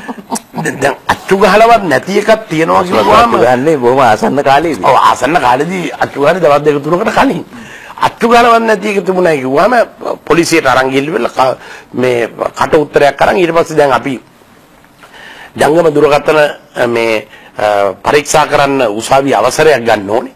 ඒ අනුව අවසරයක් අරගෙන ඊට පස්සේ එතන සාක්ෂි දෙනවා මේ මෙහෙම මේ කරා කියලා. නමුත් ඔහු කියනවා එහෙම කරේ නෑ කියලා. ඉතින් මේව ගැන පරීක්ෂණ කල්ලි වෙලා කටයුතු සොයා ගන්නකොට දැන් අඩුතරම් මේ ජනතාව දන්නවා. මෙන්න මෙහෙම කුමන්ත්‍රණකාරී වැඩපිළිවෙලක් රටේ යන බව දන්න නිසා බොහොම සාධාරණ ලෙස හොඳින් විභාගයේ පැවැත්වෙනවා. ඒක මොකද දරුවන්ගේ ජීවිතවලට බලන. දැන් මේ පිරිසට කමන්නේ මේ ලක්ෂ 3ක් විතර වෙන දරුවන්ගේ ජීවිත නැති වුණාට මොකද මේ වෛරයෙන් මුසපත් වුණාට පස්සේ මිනිස්සුන්ට මේ ලෝකෙ පේන්නේ නැහැ. ඒ නිසා ਉਹ මනුස්ස ජීවිත පිළිබඳ තියන්නේ අඩු තක්සේරුවක්. එතෙන්දී එහෙම බලන විශ්වවිද්‍යාලේ මොකක් හරි කල්ලි වෙලා පාරට ඇවිල්ලි වෙලා සටනක් කරන්න විශ්වවිද්‍යාල ශිෂ්‍යෝ බලන්නේ. එතනත් පොළඹවන අදෘශ්‍යමාන බලවේග තියෙනවා. දැන් හොඳම උදාහරණය තමයි මේ තරම් විශාල ලෙස සංවර්ධනයක් ඇති වුණු යුගයක් නෑ කියන එක විපක්ෂයේ අය වුණත් පාරේ යනකොට කියනවනේ මේ පාර හදලා කාපට් කරලා මේවා කරලා තියෙනකොට එක දවසකින් අවුරුදු 30ක් තිස්සේ නොකළ දෙයක් දවසකින් කරන්න බෑ. සුපිරි අධිවේගී මාර්ගය හැදෙනවා කඩනායක අධිවේගී මාර්ගයේ මේ පොදු රාජ්‍ය මණ්ඩලීය සමුළුවට පෙර විවෘත වෙනවා. මේවා ලංකාවේ ඉතිහාසයේ ගමන් මඟ සම්පූර්ණයෙන් වෙනස් වෙන්නේ. එහෙම වෙනස් වෙලා තියෙන තැනක පාර මැනලා ඉවර වෙනකොට තාර එන්න කලින් උද්ඝෝෂණයක් කරනවා තාර දාන්න කියලා. එතකොට මේව ඔක්කොම සංවිධානාත්මකවනේ කරන්නේ. ඉතින් ඒක නිසා අපි රටක් ලෙස ජනතාවක් වශයෙන් විවිධ බලවේග විවිධ න්‍යාය පත්‍ර අනුව ආගම් අතර ගැටීම් නැති කරන්න. ජන වර්ග අතර ගැටීම් ඇති කරන්න. පුද්ගලයන් අතර ගැටීම් ඇති කරන්න. අමාත්‍යවරුන් අතර ගැටීම් ඇති කරන්න. විවිධ ආකාරයේ මේ විපක්ෂයේ ආණ්ඩුව අතර වෙනස් ආකාරයක ප්‍රචණ්ඩ මාවක් සඳහා ගෙනියන්න. වගේ ඊටාම දැවැන්ත මේ කුමන්ත්‍රණකාරී සූක්ෂම සැලසුම් සහගත වෙනත් අයගේ ආධාර උපකාර ලබන වැඩපිළිවෙල රට ඇතුලේ තියෙනවා. ඉතින් එය මම හිතනවා මේ රටේ ප්‍රබුද්ධ ජනතාව ඉවෙන් වගේ දන්න ගමේ ජනතාව මේ මැතිවරණේ අතිගරු ජනාධිපතිතුමා ගැන තියෙන අප්‍රමාණ විශ්වාසයෙන් යුතුව එක්සත් ජනතා නිදහස් සන්ධානයේ විශිෂ්ට ජයග්‍රහණයක් ලබලා දීලා ඔවුන් ඒකට නිහඬ ප්‍රජාතන්ත්‍රවාදී උත්තරයක් දෙනවා. මහලේකම්තුමනි මේ අද රෑ 7 ප්‍රවෘත්ති බලනකොට මේ දැකපු මේ උද්ඝෝෂණ සහ මිනිසුන්ගේ නැගී සිටීම තනි සහ පුද්ගල කණ්ඩායම් විය හැකි. එක තැනක වෙන ගිලන් රට රියදුරෙක් ගත්තයි කියලා එක්තරා සේවකයෙක් ඉස්පිරිතාලේ වහලි උට නැගලා. ඉඩමක් සහ ගෙයක් නැහැ කියලා මිනිස්සෙක් ගහක් උට නැගලා ලොකු ඉල්ලීමක් කරනවා. මහනුවර ඉස්පිරිතාලේ කාමරයක් පිළිබඳ ප්‍රශ්නයක් නිසා රෝගීන් පාන්දර 3:00-4ට ආපු මිනිස්සු බෙහෙත් ගන්න තු ආපහු හැරලා යනවා. මෙන්න මේ වගේ සිද්ධි දිහා රොයල් කොලෙජ් එකේ ගුරුතුමියකුත් පහුගිය කාලේ වහල උට්ට නැග්ගා. මේවා දිහා ආණ්ඩුව දකින්නේ ටිකක් වේදනාවකින්ද? නැත්නම් මේවා සියල්ල උපේක්ෂා සහගතව දරා ගන්න ආණ්ඩුවට පුළුවන් නැබද? නෑ ඒක තමයි සංජය වෙලා තින්නේ. ඔය සිද්ධීන් අපි දැක්කේ නැහැ මේ 2009ට කලින්. මොකද 2009ට කලින් 83 ඉඳලම අපිට තිබිච්ච ලොකුම ප්‍රශ්නේ තියෙන්නේ ජීවිතේ බේරාගන්නේ කොහොමද කියන ප්‍රශ්නේ. මරබය පිළිබඳ ප්‍රශ්න. මරබය පිළිබඳ ප්‍රශ්නේ. දැන් පාරක යනකොට දැන් පාර කාපට් කරලා නොදුන්නොත් ගල්තාර දාන්න ගියොත් ගල්තාර දාන්න දෙන්නේ නැහැ. එතන උද්ඝෝෂණයක්. එහෙමනේ. ඒක තමයි තත්ත්වය. හැබැයි පාරේ කොච්චර වලවල් තිබුණත් වලවල් වල වැටි හරි. එදා ගියේ බොහොම ඉක්මනින් මේ ජීවිතය ආරක්ෂා කරගන්න කොහොමද කියලා. ඉතින් ඒක නිසා අද ක්‍රමානුකූලව අපි ඈත ඉතිහාසයේ යම් අවදීන් මතකෙන් ඈත් වෙමින් යනවා. හැබැයි සමහරුන්ට ඒක මතකක් තියෙනවා. ඉතින් ඒක නිසා මම හිතන්නේ ඔබ මාධ්‍යයෙන් මේ හොඳ වැඩසටහනක් පටන් අරන් තිනවා. අර මතකය අවදි කිරීම. ඒ දිනේදී සිදු වෙච්ච සිදුවීම්. අපි රෑ 4 ප්‍රවෘත්ති වල පෙන්නනවා. ඒක මම බොහොම අගය කරනවා. මොකද හේතුව මේ අපි අමතක වෙන අයට නැවත ඒක මතක් කර දීමක් වෙන එක පැත්තකින්. ඉතින් ඒක නිසා දැන් මම ප්‍රධාන අමාත්‍යවරයා වෙලා බස්නාහිර පළාතේ 1995 ජූලි මාසේ හිටපු ප්‍රධාන අමාත්‍යතුමා බහප්‍රාප්ත වුණාන් පස්සේ සති දෙකයි මම ඔය අදාළ උත්පැරියා කරන නිදා චතුරස්‍රී ඉස්සරහට විච්ච පරණ කොට නැගිල්ලේ ප්‍රධාන අමාත්‍ය කාර්යාලේ මම ඇතුලේ හිටියේ ඉස්සරහ තැඹිලි කරත්ත බෝම්බ පුපුරලා 22ක්. එතන 22ක් ජීවිතක්ෂයටපත් වුණා. අපේ සේවකයොත් දෙන්නෙක් මිය ගියා. වහල කඩම් වැටුණා. මම යන්තම් බේරුතුවාල නොවි මම පෙරේද ගිය මහින්ද විජේසේකර එමෙතුම් බලන අවසාන මිනිස් බෝම්බයට ගොදුරු වෙච්ච මේ එකම ඇමතිවරයා. ඉතින් ඔව් අද මුළු දකුණට නායකත්වය ලබා දීපු ඇමතිවරයා වශයෙන් ඉඳලා දැන් මේ සම්පූර්ණ රෝගියෙක් බවට පත් වෙලා ඉන්නවා. ඉතින් මේ වගේ මනුස්ස ජීවිත විශාල ප්‍රමාණයක් කාටවත් විශ්වාසයක් තිබුණේ අපි එකතකට පරම වාසනාවන්තයෝ මේ භීෂණ අපේ කාලේ අපි විතර නෙමෙයි මේ දැන් ජීවතුන් අතර සිටින බොහෝ දෙනෙක් මේ අපේ වයසට පැමිණින්න අය 71 කැරැල්ල 89 දෙපැත්තෙම ඇති වෙන ඝාතන LTT රුදුරු ත්‍රස්තවාදී කියන ඒවෙන් ජීවිත බේරගත්ත අය මේ ගෙවන්නේ බෝනස් කාලයක්. ඒ කියන්නේ වැඩිපුර ලැබිලා තියෙන කාලයක්. මොකද අර කාලේ යන්නම තිබුණ අවදි. ඒ රටේ සියලු දෙනාට තිබුණ තත්ත්වය තමයි ඒක. ඒකනේ අපි අද ගම්වල ඉන්න ඈත ගමක ඉන්න ඕනේ උපාසක අම්මා කෙනෙක්. වැඩිහිටියෙක් අම්මා කෙනෙක් ජනාධිපතිතුමාට පින් දෙන්නේ බයෙන් සැකෙන්තරෝ පාරේ යන්න පුළුවන්, වන්දනාවේ යන්න පුළුවන්, මේ නිදාසේ ගේ ඇතුලේ ජීවත් වෙන්න පුළුවන් රටක් නිර්මාණය කිරීමට තියෙන ගෞරවයනේ මිනිස්සුන්ගේ ඇට මස්ලේ නහර ඇතුලේ තියෙන. ඒකට පිටින් හදලා කියන මොන දේ කිව්වත් ඒක පරිසම් දෙන්නේ නැහැ මැතිවරණයකදී. ඒ නිසා අද තේරුම් අරන් තියනවා මේ විපක්ෂයේ හා ජාත්‍යන්තර බලවේග මහින්ද රාජපක්ෂ කියන දේශපාලන චරිතයේ ඡන්දයකින් පරාජය කරන්න බෑ. එතකොට ඡන්දයකින් පරාජය කරන්න බැරි නම් මිනිහෙක් ඔහුට විරුද්ධව කරන්න ඕනේ ඔහුගේ ප්‍රතිරූපය, පෞරුෂය, පුද්ගලිකත්වයට එල්ල බලා මඩ ප්‍රහාර එල්ල කිරීම. එක.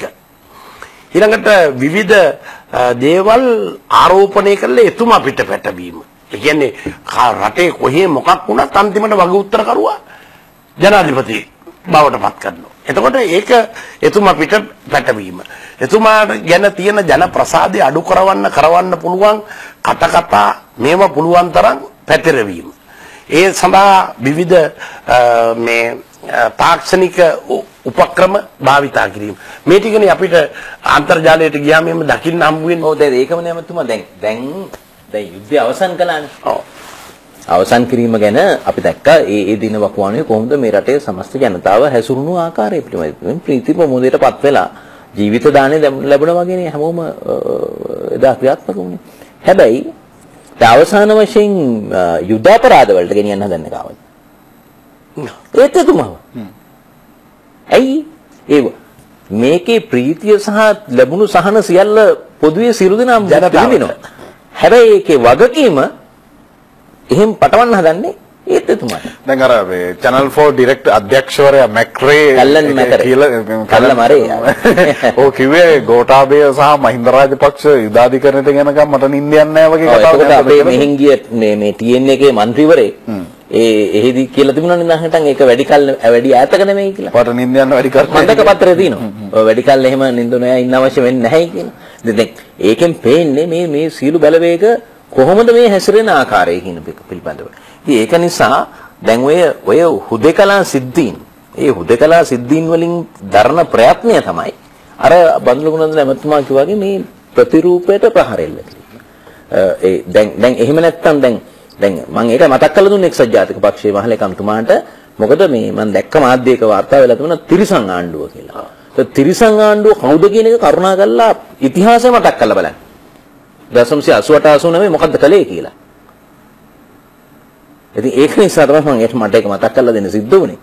මේ මම අපිට ප්‍රතිපක්ෂ නැති වුණ ජනාධිපතිතුමාට විතර නෙමෙයි දැන් විපක්ෂයේ කියන්නේ රාජපක්ෂ රෙජිමේ කියන්නේ රාජපක්ෂවරු. දැන් ගම්පා වගේ දිස්ත්‍රික්කයක් ගන්නේ ගම්පා දිස්ත්‍රික්කේ නායකත්වය දෙන්නේ බැසිල් රාජපක්ෂ ඇමතුමා. ඒ සිද්ධිය සඳහා හමුදාව ආපුවාම ගෝඨාභය රාජපක්ෂ මැතිතුමා ආරක්ෂක ලේකම්තුමා. රටේ ආරක්ෂාව බාර සේනාධිනායකයා මහින්ද රාජපක්ෂ. ඒ රාජපක්ෂවරුන්ට තමයි ඉලක්ක කරලා ඉවරලා පළවෙනි ඉලක්කය රාජපක්ෂවරුන්ට. එතකොට අපි හිතන්නරකයි මේක පළවෙනි ඉලක්කේ රාජපක්ෂවරු කියන රාජපක්ෂවරු විතරයි අපි මුකුත් නැහැ කියලා. ඊළඟට අපි තමයි. ඉතින් ඒ නිසා ඒක මුළු ආණ්ඩුවම මේ අපේ සංවිධාන සාකා පාක්ෂිකයන් හිතවතුන් දේශප්‍රේමීන් රටට ආදරය කරන සියලු දෙනාට ක්‍රමක්‍රමයෙන් අඩියෙන් අඩිය මේ කියනවා ඒ තරම් මේ ජාත්‍යන්තරයේ තියෙන රටට හා ආණ්ඩුවට විරුද්ධව තියෙන LTT ඩයස්පෝරාවේ මුදල් බලය අපි අව탁සේරු නොකළ යුතුයි. මොකද channel 4 වගේ මේ චිත්‍රපටයක් නිෂ්පාදනය කරන්න දරන වියදම ඒ බොරුවක් ලෝකෙට සත්‍යය කියලා පෙන්වන්න මේ හදලා තියෙන තාක්ෂණික මෙවලම් උපකරණ ලෝකයකට ගෙනියන්න දරලා තියෙන වියදම දැන් සිංහල අපිට එහෙම චිත්‍රපටියක් හදන්න බෑනේ. මම චිත්‍රපටි හදලා තියෙනවා. මෙහෙම හදන්න බෑනේ. මේ වගේ channel 4 වගේ එකක් ඒ වගේ දෙයක් හදලා නිර්මාණය කරලා එවැනි වියදමක් දරන්නේ මේ මව්බිමට රටට එරෙහිව තමයි ප්‍රභාකරන්ගේ රට නිදහස් කර ගැනීමට ලැබෙන තෑග්ග ලෙස තමයි. ඉතින් ඒ තමයි අපි රටක් ලෙස තව අවුරුදු 10ක්වත් යනකම් අඩුම තරමේ මේ රටේ සංවර්ධනයේ තුල ලෝකයට පෙන්නලා කිසිම සිංහල දෙමළ මුස්ලිම් බර්ග සියලු ජනයාට සාධාරණ ලෙස ජීවත් වීමට අයිතිය සලසන ජනතා හිතවාදී ආණ්ඩුවක් කියන බව ලෝකයේ පිළිගන්නවා කැමති වුණත් නැතත්. මොකද දැන් අද සාමාන්‍ය දෙමළ ජනතාව තුල සිංහල ජනතාව ගැන වෛරයක් නැහැ. ඔවුන් පාසල් ශිෂ්‍යෝ මූ වෙනවා. හුවමාරු වැඩසටහන් තියෙනවා. ඒ පැවති පාසල් හැදෙනවා, රෝවල් හැදෙනවා, මම්මාවත් හැදෙනවා. ඒවැ පැවති තේකට එහෙම එකක් වෙලා නැහැ. ඒ පළාත් තිබුණ ඇති වෙච්ච කවදාහරි දවසේ ඉඳන් අද වෙනකන්. ඉතින් ඒ වෙනස මිනිස්සුන්ගේ ඇඟට තේරෙනවා. ඉතින් ඒ තේරීම තුල අනාගතයේදී මේ සිංහල දෙමළ මුස්ලිම් බර්ග බෞද්ධ අබෞද්ධ සියලු දෙනාට නිදාසේ ජීවත් වෙන රටක්. මහලේකම්තුමනි අපි දැන් පෙර නොවිරු ලෙස ලෝකයට විවෘත වෙන්න ළඟ අවස්ථාවක් ඉන්නේ. එකක් පොදු රාජ්‍ය මණ්ඩලයේ රාජ්‍යනායක සමුළුව රටවල් 53ක් පිටින් එනවා. අපිත් එක්ක 54ක්. එක්සත් ජාතීන්ගේ මානවික මහ කොමසාරිස්තුමී නවනීදන් පිල්ලේ මැතිණිය මේ මාස 25 වෙනිදා මෙහෙනවා කියලා ආරංචි. දැන් ආණ්ඩුව දන්නවනේ ආණ්ඩුවට හතුරු පාර්ශ්ව කීපයකට රට ඇතුලේ ඉන්නවා කියන එක. ඒ නිසා ආණ්ඩුවත් ගල් ගහන මිනිස්සුන්ට ගල් අහුලලා දෙන්නේ නැති තැනක ටිකක් සිද්ධි නිර්මාණය වෙන්න තියෙන අවස්ථා කළමනාකරණය කරමින් මේ යුගයේ කළමනාකරණය කරන්න ඒ අවබෝධය ආණ්ඩුවට තියෙනවද මතුමා? අනිවාර්යයෙන්. මම උදාහරණ දෙකක් කලින් කිව්වේ ඒකයි. ඒ තත්ත්වය තියෙනවා. විශේෂයෙන්ම දැන් මේ පළාත් සභා මැතිවරණය ගන්න. මේ පළාත් සභා මැතිවරණේ මුළු බටහිරම අවධානය යොමු කරපු තැනක් තමයි උතුරු පළාත් සභා මැතිවරණය. දැන් මේ වෙනකොට මැතිවරණ කොමසාරිස්තුමාගේ ඉල්ලීම අනුව පොදු රාජ්‍ය මණ්ඩලීය නිරීක්ෂකයින්ගේ ඇඩ්වාන්ස් පාර්ටි එක පෙර ගමන් කරුවන් වගේ එන අය ඇවිල්ලා මෙහෙදිත් අපි මුණ ගැහුණා, යාපනයේදීත් මුණ ගැහුණා. අපේ අපේක්ෂක කණ්ඩායම මුණ ගැහිලා ඒ අය ගියාද මම හිතන්නේ අවසාන සතිය වෙනකොට නැත්නම් ඊට කලින් ඒ අය ඒවේ නිරීක්ෂණ කටයුතු සඳහා. ඒ අය මධ්‍යම පළාතටවත් වයඹ පළාතටවත් ගියේ නැහැ. ඒ අය ගියේ උතුරු පළාතට. මොකද දැන් මේ අයගේ ප්‍රචාරය ඇත්ත වශයෙන්ම හොඳයි එහෙම ගියේ එක. හොඳයි මේගොල්ලෝ ප්‍රචාරය කරන්නේ උතුරු පළාත ගන්නකොට දැන් යාපනයේ හමුදාව පාර පුරා ඉන්නවා. එහෙමනේ හිතාගෙන ඉන්නේ. හමුදාව පාර පුරා ඉන්නවා. හමුදාව තමයි මේ සිවිල් පරිපාලනය කරන එහෙමනේ හිතාගෙන ඉන්නේ. ඒකනේ දිලා තුච්ච චිත්‍රය. පණිවිඩය යවන්නේ. පණිවිඩේ. හැබැයි මම එහෙදිම ඇහුවා. ආපු දෙන්නගෙන් මම එහෙදිම ඇහුවා. මේ සෙක්‍රටරියට් එක දැන් ඔබ මේ හිටියනේ දැන් මේ එදා මම හම්බුනේ ගිය දවසේම හවස. දැන් මේ උදේ ඉඳලා මේ හැමතැනම ඇවිදිනවනේ කොහේ හරි දැක්කද කියලා හමුදාව පාරේ මුරකන්න. නෑනේ. මේ රථවහන මෙහෙවනවා. නෑනේ. කොහේ රාජ්‍යයේ කාර්යාලයක මුර දාගෙන ඉන්නවා. දැක්කද කියලා? කොහෙවත් නෑනේ. කච්චිරිටත් ගියානේ. දැක්කද? ඉතින් ඒ අය දැන් එහෙඳලා ආවේ මම හිතන්නේ පාරෙන්. ගියේ ගුවනින් ආවේ පාරෙන්. මං ගෝ බොහොම හොඳයි. පාරනුත් ආවනම් හොඳයි. දැන් පාරෙන් අඩුම ගානේ යන්න. එතකොට මේ උතුරු පළාත ඉවර වෙනකන් මැදවැච්චියට එනකන් එතකොට බලා ගන්න පුළුවන් කියලා හිතන් මේ කියන කතාවල ඇත්ත නැත්ත කියන්නේ මොකද්ද කියන එක. හැබැයි සංජය දැන් මේ ඔක්කොටම අමතක වෙලා තියෙන එක කාරණයක්. මොකද්ද? දැන් 2009 වෙනකම් මෙරටේ මැතිවරණ තිබ්බනේ. 83න් පස්සේ. මේ සිද්ධි නැතුණෙන් පස්සේ. ඒ මැතිවරණ කොහොමද තිබුණේ? ජනාධිපතිවරණ තිබ්බා. පාර්ලිමේන්තු මැතිවරණ තිබ්බා. කොහොමද ඒවා තිබ්බේ? එදා ඉඳලම. මේ මැතිවරණ තියෙනකොට LTT පාලන ප්‍රදේශය. රජයේ පාලන ප්‍රදේශය. LTT පාලන ප්‍රදේශයේ ඉඳලා ඡන්දදායකයෝ බස් වලින් එනවා. රජයේ පාලන ප්‍රදේශයයි මේ දෙකයි අතර තිබෙන මායිමට. ඒ මායිම ඉඳලා මීටර 500ක් එහෙන් තමයි ඡන්ද පොළ පිහිටලා තියෙන්නේ. ඡන්ද පොළත් අර දැන් තමන් පදිංචි තැනට ආසන්න තැන නෙමෙයි. ඒ එන පිරිස් වලට අදාළ ඡන්ද පොත් තියෙන ඒ නිලධාරීන් ඉන්න හඩ් ගහලා එක පෙළට කූඩාරම් වගේ ගහලා ඒකට තමයි එන්නේ. එතකොට දැන් අතනින් ඇවිල්ලා බහිනවා බස් එකකින්. මැද පෙළ පහු කරනවා අර දෙපැත්තේ සීමාව no fire zone වගේ. ඊට පස්සේ රජයේ ප්‍රදේශයට ආවම පස්සේ ඔන්න ඉතින් ඒගොල්ලන්ව චෙක් කළා ඇඟ අත ගාලා ඔක්කොම කළා හිටන් අර පොලිමට දානවා. ඒ පොලිමට දැම්මෙන් පස්සේ ඒගොල්ලෝ එල්ල ඡන්දේ පාවිච්චි කරලා ආපහු අර ගමන් මාර්ගයේම ගිහලා බස් එකේ නැගලා යනවා. ඒතකොට ඒ පැත්තට එනකන් LTT එකෙන් මේ ආව එතෙන්ට අරගෙන එනවා. මේ පැත්තට ආවන් පස්සේ චෙක් කරලා අරගෙන දැන් අපේ ඉතින් පොලිසිය මුරදාගෙන ඉන්නවා. ඒගොල්ලෝ බලාගෙන ඉන්නවා. හමුදාවත් ඉන්නවා. හමුදාවත් හිටියා. එදා ඡන්දෙපත් තුනේ එහෙමයි. ඇවිල්ලා නම් ඡන්ද දාලා යනවා. ඉතින් එහෙමනේ තිබුණේ. දැන් මේක අමතකද? දැන් මේක උතුරේ ජනතාවටත් මතකයි. අපිටත් මතකයි. හැබැයි දැන් මේක මතක නෑ වගේ තමයි සමහරව කතා කරන්නේ. බෙදිලා තිබුණා. ඔව්. දැන් එදා මානුෂික මෙහිම යනකොට ඒක අවඥාවට ලක් කරපු එක්සත් ජාතික පක්ෂයේ නායකයෝ. හරි. අද දැන් යනවා මේ මැතිවරණයට. දැන් මැතිවරණයට යනවා. එතකොට එදා මේ ප්‍රශ්නය යුද්ධ කරන්න ඕනේ. පෙරමුණට යන්න ඕනේ. ගහන්න ඕනේ කියව ජනතා විමුක්ති පෙරමුණත් අද යනවා. එහෙ ඡන්ද ඉල්ලගෙන. එහෙමනේ තියෙන්නේ. ඉතින් එතකොට හැබැයි ඒ කොහොමද යන්නේ? ඒ නමේ මාර්ගයේ ගියයි. කනගාරා කුලම් ඉඳලා හිටන් පාරවල් දෙකකින් මාන් කුලම් වල මෙතන දෙපැත්තෙන්ම මුලතිව් වලට යන්න පුළුවන් කිලෝමීටර් 50ක විනාඩි 45යි. මොකද කාපට් කරපු පාර. අපෝ එතන ඉඳලා බුදුගුඩි රිප්පු විශ්වමඩු පැත්තෙන් මේ පැත්තට ආවේ කිලෝමීටර් 10ක් විතර තමයි තව කාපට් කරන්න ඉතුරු ටික කරලා ඉවරයි. අනිත් පැත්තෙන් පරන්තන් හන්දිය ඉඳලා අනිත් පැත්තේ උඩහට මේ පැත්තට යන්න පුළුවන් පුනරින් පැත්තට.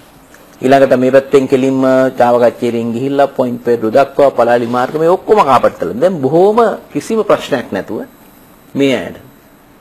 දැන් අපිත් එන්නේ කිසිම ආරක්ෂාවක් එහෙම අවශ්‍ය නැහැ. හෙට කැම්පස් එක ප්‍රතිවරෙක් නිසා මේ පොලිසියෙන් යන තැන් වලට ඇවිල්ලා ඉන්නවා. නමුත් යුද්ධ ටැංකිය ඇතුලේ ගිහිල්ලා නොමිනේෂන් දීපු ඒක තමයි මම මේ මතක් කරලා දෙන්න හදන්නේ 2007 පළාත් පාලන මැතිවරණයේ එකපාරම තීන්දුව කළා. උතුරු ප්‍රදේශයේත් යාපනයේ ප්‍රදේශයේත් වවුනියාවෙත් මන්නාරමත් තිරිකුණාමලෙත් මේ හැමතැනම අපි සංධානයට තරම් කරන්න ඕනේ කියලා. ඒ වෙනකොට පළාත් පාලන මැතිවරණේ අපි බලයලත් නියුතුරු පත් කළා තිබුණේ නැහැ. ඒ නිසා මට සිද්ධ වුණා සංධානයේ ලේකම්වරයා හැටියට මේ දිස්ත්‍රික්ක තුනටම නාම යෝජනා බාර දෙන්න අවසාන දිනට පෙර දිනේ. මෙහි නාම යෝජනා අසංකරණ දීද්දි මම පාන්දර 7ට මෙහින් ගිහිල්ලා පලාලි වලින් බහිනකන් දන්නේ එහි හමුදා අඥාපති මං එතනට එළවයි කියලා. බහැනකොට කිව්වා නෑ පාර යන්න බෑ පාර තාම ක්ලියර් කරලා නැහැ කියලා. එහෙමනේ කරන්නේ අර කලින් කණ්ඩායම් ගිහිල්ලා මේක සම්පූර්ණ සුද්ධ කරා. ඒ නිසා මට එතන ඉඳලා කොටුවට යන්න ඕන හෙලිකොප්ටරයකින්. ඒතකොට හෙලිකොප්ටරේ ගමන් කළේ අර තල්ගහේ කරටිය මට්ටමේ. කොහෙන් හරි ඇවිල්ලා හිටන් මිසයිල් එකක් වදින්න පුළුවන්. එතනින් බැස්සෙන් පස්සේ යුද්ධ ටැංකියක් ගෙනල්ලා යාපනයේ කොටුවේ ඉඳලා කච්චේරිය දක්වා යුද්ධ ටැංකියෙන් යනකොට අපේ එවකට හිටපු දිසාපතිතුමා පුදුම වුණා මං කොහොමද ආවේ කියලා. එහෙම තමයි එදා එතෙන්ටත් මන්නාරමටත් වවුනියාවටත් අපි නාම යෝජනා බාර දෙන්න ගියේ. ඉතින් අද ඒව සමහරුන්ට අමතකයි. ඉතින් මම මේ සඳහන් කළේ එදා උතුරුමගේ මැතිවරණය පැවතිච්ච හැටි. දැන් තියෙන්නේ සංවිධානයට පුළුවන් වුණාද? ඒක සමහරෙක්ට පුළුවන් සමහරෙක්ට බැරි වුණා එහෙම යන්නේ. එහෙමනේ තිබුණ තත්ත්වේ. ඒ නිසා අද මේ සංසන්දනය කරනවා නම් මේ මැතිවරණ පැවැත්වීම මේක පළාත් සභා මැතිවරණයක් පළාතේ නියෝජිතය තෝරගන්න එක කරක එහෙම නෙමෙයි. ජාතික මැතිවරණවලදී පවා රටේ ජනාධිපතිවරයා තෝරන තීරණාත්මක මැතිවරණය. පාර්ලිමේන්තු මන්ත්‍රී ඡන්ද 12ට 16ටත් මන්ත්‍රීවරු පත් වුණානේ.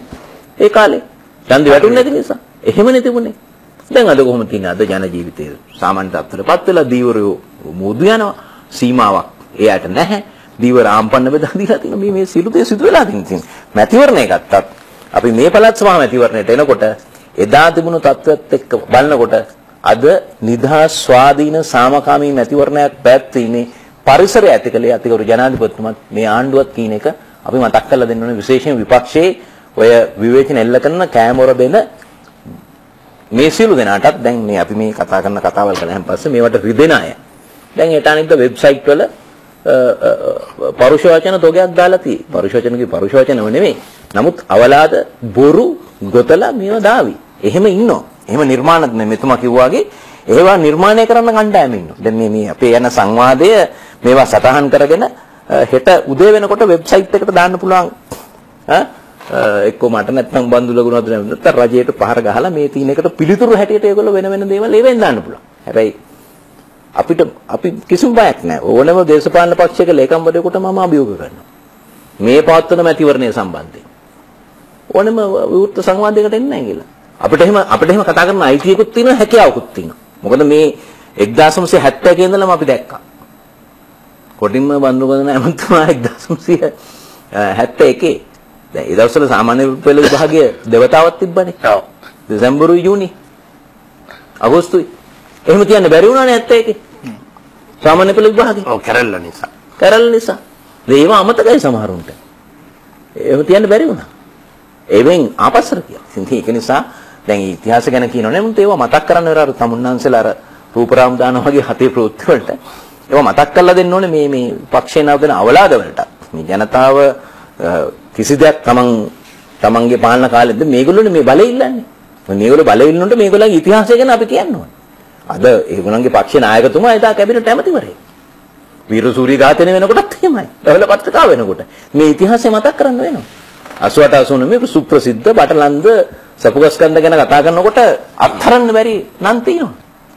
එහෙමයි. හැබැයි ඒ අය තමයි අද මේ චෝදනා කරන්න එන්නේ යම් කිසි කනගාටුදායක අවසනාවන්ත සිද්ධියක් සිදු වුණාම ඒක අරබය. දැන් මේ සමස්ත දේ මේ ඔක්කොම සාමාන්‍යකරණය කළා. මේ එකපාර මේ ප්‍රහාර එල්ල කරන්න හදන්නේ මේ වෙන මොහොතවත් නේ අර කිව්ව ඒ සිද්ධීන් හරහා අපකීර්තියටපත් කිරීම ප්‍රතිරූපයේ බිඳවැටීම මේ හරහා යම්කිසි ආකාරයකින් විදේශ බලවේග සහ මේ සියලු දෙනාට ඕනේ කරන අරමුණ කරා යෑමේ පරිසරය සකස් කරගන්න. හැබැයි ඉතින් මම කිව්වේ එතුමා කිව්වේ එකයි මේ 21 වෙනිදා මැතිවරණයේදී මේ පළාත් තුනේ මම නැවත වතාවක් පුළුවන් නම් අභියෝග කරන්න පුළුවන් නම් එක മന്ത്രി ධූරයක් අරන් පෙන්නන්න නැහැ කියලා ඔය අපි විවේචනය කරන අයට උතුරු පළාත. උතුරේ දරුවන්ගේ අධ්‍යාපනය වෙනින් අපි පහුගිය කාලේ මොනවද කරලා තියෙන්නේ නැමතුනේ. ඒ උතුරේ අධ්‍යාපනයේ බිමටම සමතලා වුණා LTT විවිධ සාහසික ක්‍රියාකාරකම් නිසා. අපි මොන විදිහේ ප්‍රගතියක් පහුගිය අවුරුදු 4 තුල ලබාගෙන තියෙනවා. අවශ්‍යම මේ ඒ උතුරු කරේ ඉන්න ජනතාවත් UNICEF වැනි සංවිධානات පිළිගන්නවා මේ තරම් කෙටි කාලයකින්. අවුරුදු 3ක් වැනි කාලයකින් මෝටාර් වැදිලා සම්පූර්ණයෙන් විනාශ වෙලා ගිය සියලුම පාසල් ගොඩනැගිලි හදලා තිබෙනවා. ඊළඟට ද්විතීයික පාසල් 16 යටතේ මහින්දෝදය තාක්ෂණික විද්‍යාගාර සහිත පාසල් අනිත් ප්‍රදේශ වලට වගේම මුළු ලංකාවෙම හදන්නේ 10යි 119ක් තියෙන උතුරු ප්‍රදේශයේ විතරක්. එතකොට ඒ පාසල් වල ඒ දරුවන්ට මේ වර්ෂය ඉවර වෙනකොට පරිගණක 40කින් යුක්ත පරිගණක විද්‍යාගාරයක්, විදේශ භාෂාවන් සහ තමන්ගේ භාෂාවන් සඳහා භාෂාගාරයක්, ගණිතාගාරයක්, දුරස්ථ අධ්‍යාපනය සඳහා නැනස මධ්‍යස්ථානයක් සහිතව මහින්දෝදය තාක්ෂණික විද්‍යාගාර උතුරු නැගෙනහිර මේ දෙපළාතත් ඇතුළුව රටේ 10ක් ඇති වෙනවා.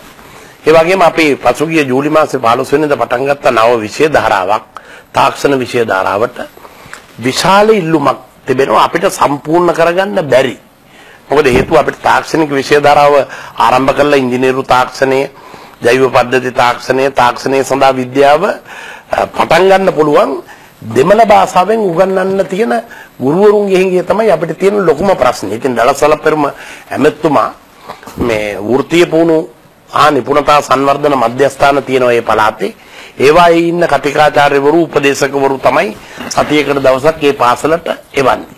ඒ කියන්නේ දකුණේ දරුවන්ට මොකක් හරි අයිතියක් තියෙනවා නම් අද ඒ හැම අයිතියක්ම උතුරු නැගෙනහිර දෙපළාතේ දරුවන්ට කිසිම අඩුවකින් තොරව ලැබිලා තියෙනවා. ඒ නිසා ඒ වගේම පසුගිය අවුරුදු 3 තුල අධ්‍යාපනයේ විභාග ප්‍රතිඵලවල ශිෂ්‍යත්වයේ සාමාන්‍ය පෙළ උසස් පෙළ කෙටි කාලයක් තුල වැඩිම වර්ධනයක් තියෙන ප්‍රදේශ බවට ඒ ප්‍රදේශ පරිවර්තනය වෙලා තියෙනවා. එකක් ඔවුන්ගේ තියෙන කැපවීම. දෙක ඔවුන් දකිනවා ඔවුන්ට ප්‍රභාකරන් විසින් අවුරුදු 30ක් තිස්සේ කරනු ලැබූ ජීවිත හානිය.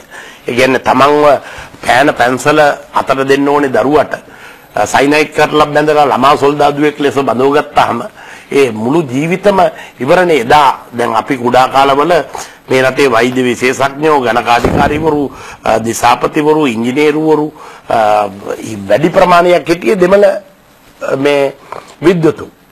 ඒ සියල්ල ඉවර කළා ප්‍රභාකරන් විසින් ඔවුන්ගේ වර්ගයේ.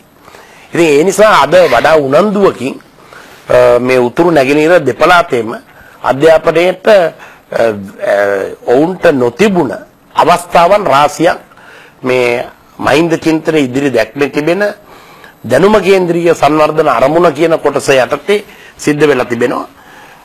මේ දකුණු පළාතට වඩා විශේෂ වාසියක් උතුරට ලැබිලා තියෙනවා. සමහර රාජ්‍ය නොවන මේ සමහර රජයන් සහ සමහර විදේශාධාර සපේන අය අපේ පළාත් සියල්ලටම වඩා වැඩි ආධාර ප්‍රමාණය, ණය ප්‍රමාණයෙන් ආධාර නෙමෙයි ණය ප්‍රමාණයක් දීලා තියෙනවා. ඒ ප්‍රදේශ වැඩිපුර නගා සිටවන අපි තමයි ණයයි පොලියයි ගෙවන්නේ. ඒක එහෙ ජනතාවට පෙන්වන්නේ මේක ලෝක බැංකුව මේ උතුරු නැගෙනහිරට ආධාරයක් දීලා ආසියානු සංවර්ධන බැංකුව ආධාරයක් දීලා. එහෙම ආධාර දීලා නැහැ, ලංකාණ්ඩුවට ණයක් දීලා තියෙනවා. පොලියත් එක්ක ගෙවන්න. පොලියත් එක්ක ගෙවන්න. මේ සමස්ත ලාංකීය ජනතාවයි ගෙවන්නේ. ඒ විතර නෙවෙයි ඔබතුමා මේ කිල්නොච්චි දිස්ත්‍රික්කේ මේ ඡන්ද තියෙනවා 54000ක්.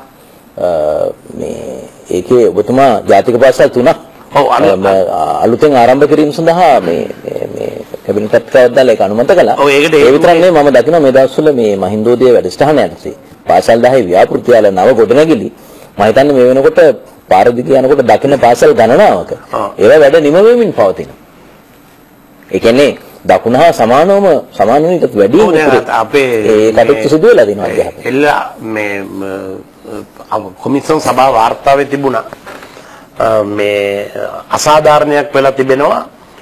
මේ දකුණු පළාතේ තිබෙනවා ජාතික පාසල් මධ්‍යම ආණ්ඩුවට අයිති. උතුරු පළාතේ ප්‍රමාණවත් ජාතික පාසල් ප්‍රමාණයක් නැහැ කියලා. අපේ සුසිපියම් ජයන්ත මහත්මයා සඳහන් කළ පරිදි අතිගරු ජනාධිපතිතුමා ඇතුළු කැබිනට් මණ්ඩලය අනුමැතිය දුන්නා. ජාතික පාසල් වල අසාධාරණයක් උතුරු නැගෙනහිරට වෙලා තියෙනවා. ඒක වහාම නිවැරදි කරන්නේ කිලිනොච්චි ඇතුළු මේ ප්‍රදේශයේ ද්‍රවිඩ පාසල් අපි තෝරාගත්තා ජාතික පාසල් ලෙස. එමෙතුමනේ සාමාන්‍ය පෙළ උසස් පෙළ ශිෂ්‍යත්ව ප්‍රතිඵල ඇසුරෙන් උතුරේ ලොකු වෙනසක් අපි මෑත කාලිනව දැක්කා. අවශ්‍යම. විශාල දැන් ලංකාවේ අනිත් ප්‍රදේශ වැඩිවීමක් තියෙනවනේ අපි හිතමු 105යි කියලා. උතුරු නැගෙනහිර පළාතේ වැඩිවීම 112යි 15යි ඒ වගේ වැඩි වේගයකින් වැඩි වෙලා තියෙනවා. ඒ ප්‍රතිඵල අපි පහුගිය කාලේ දැක්කා. ආණ්ඩු උතුරේ ඡන්දය මේ මොහොතේ ප්‍රකාශයටපත් කළේ බාහිරින් ආපු තර්ජන, ඉන්දියාවෙන් ආපු බලපෑම්, TN එක ලෝකෙට කියපු කේලම් මේ නිසාද නැතිනම් මේ මොහොතේ ආණ්ඩුවේ න්‍යාය පත්‍රයේ කාලසටහන ඇතුලේ උතුරේ ඡන්දෙ තිබුණාද එතුමා? නෑ මීට අවුරුදු දෙකකට කලින් අතිගරු ජනාධිපතිතුමා සඳහන් කළා මේ අවුරුදු සැප්තැම්බර් මාසෙට වෙනකොට මේ අවුරුද්ද අවසන් වෙන්න කලින් උතුරු පළාත් සභාපතිවරණය පවත්වනවා කියන්නේ.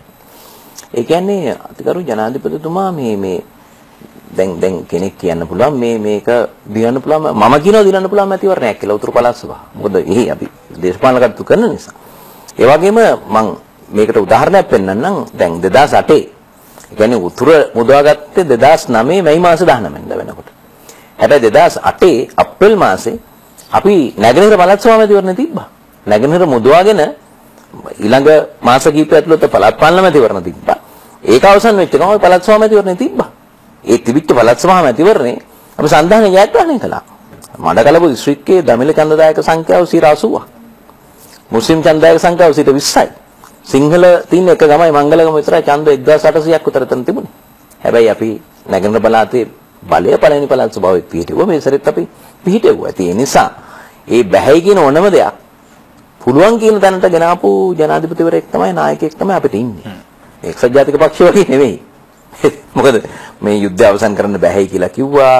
මේක දේශපාලන විසඳුමක් දෙන්න ඕනේ කිව්වා. ලෝකේ පුරා ගියා. ජාත්‍යන්තරකරණයට ලක් කළා ඒ පාලන කාල තුල.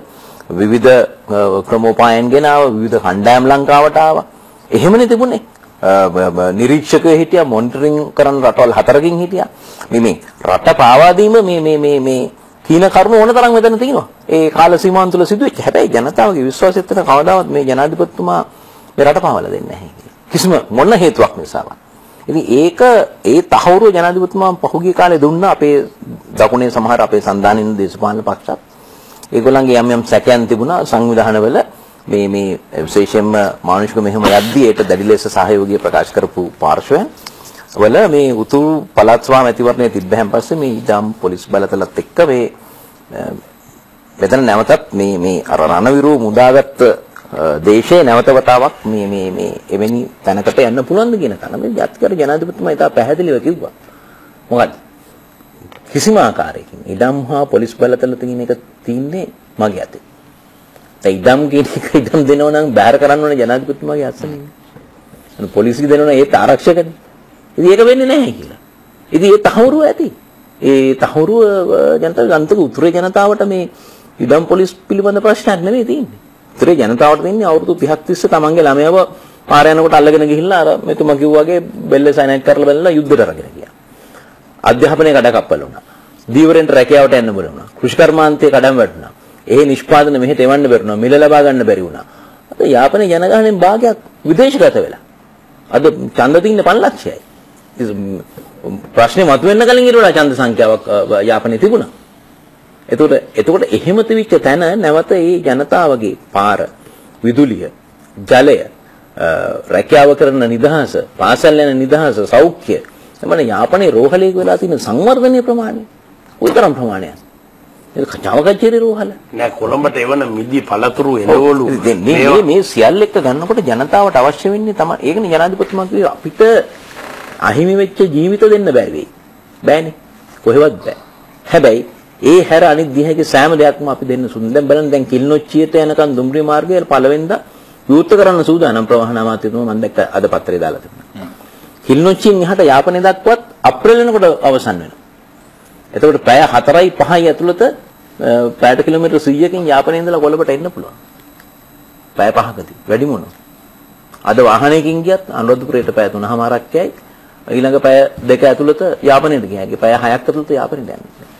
අද ඒ තත්ත්වය උදා කරලා දෙලා තියෙනවා. ඒක නිසා මේක උතුරේ ජනතාව අමතක කරන්නේ නැහැ. දැන් අපිට දැන් කියන්නේ මියගේ අය ත්‍රස්තවාදීන් ඕන් මහා සාහසික ක්‍රියාවලට සම්බන්ධ ත්‍රස්තවාදීන් වුණත් උතුරේ ජනතාවට තමන්ගේ දරුවා ස්වාමියා සහෝදරයා ඥාතිය අසල්වැසි ඒක තමයි ඒ උතුරේ සිදුවන LTT සමාජිකයන්ගේ මරණය පිළිබඳ උතුරේ හැඟීම.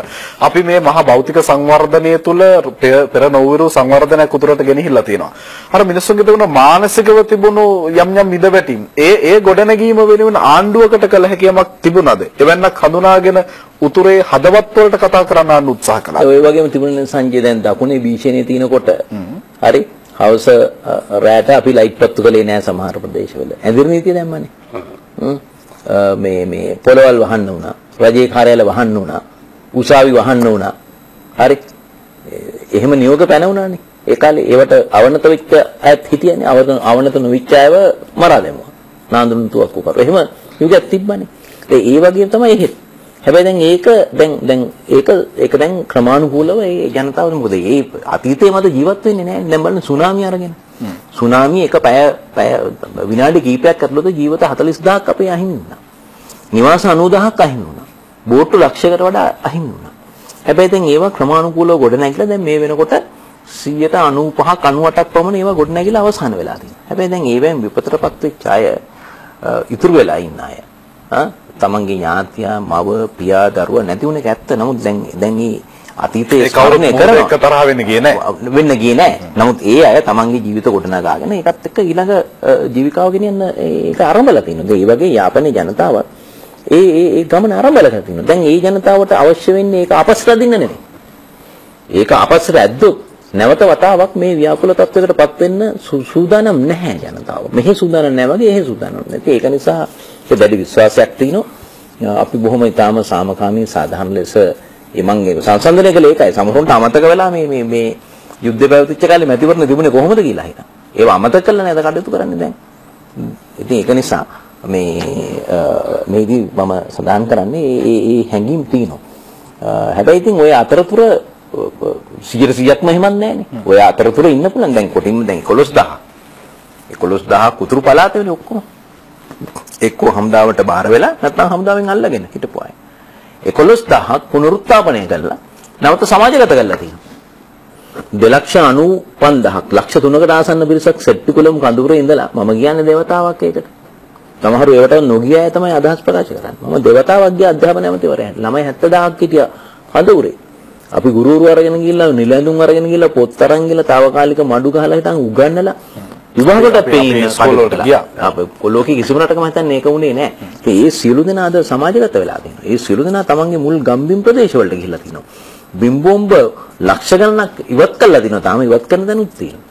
හැබැයි ඒ සියලු දේ තියෙන තැනක නෙමෙයි අපි මැතිවරණේ තියන්නේ. ඒක නිසා මේ ජනාධිපතිතුමා තුරුණැගෙනහිර ජයග්‍රහණය ගැන කතා කළාම අනිත් පළාත්වල තියෙන එකට අඩු තක්සේරුවක් කළා කියලා අපි එතනට එමු මේ විලාමෙන් පස්සේ. අපි නෑ එහෙම නෙමෙයි මෙතන ප්‍රශ්නේ මතු කරපු නිසා ඒ ගැන සඳහන්. අපි මේ සමස්ත මැතිවරණය පිළිබඳවම කතා කරමු. කෙටි විරාමයකට අපිට අවසරයි. අද අතුලාන්තයේදී සුසිල් ප්‍රේමජයන්ත මහත්මයන් සහ බන්දුල ගුණවර්ධන මහත්මයන් එක්ක අපි කතා කරමින් ඉන්නේ. විරාමෙන් පස්සේ අපි නැවත කතා කරමු.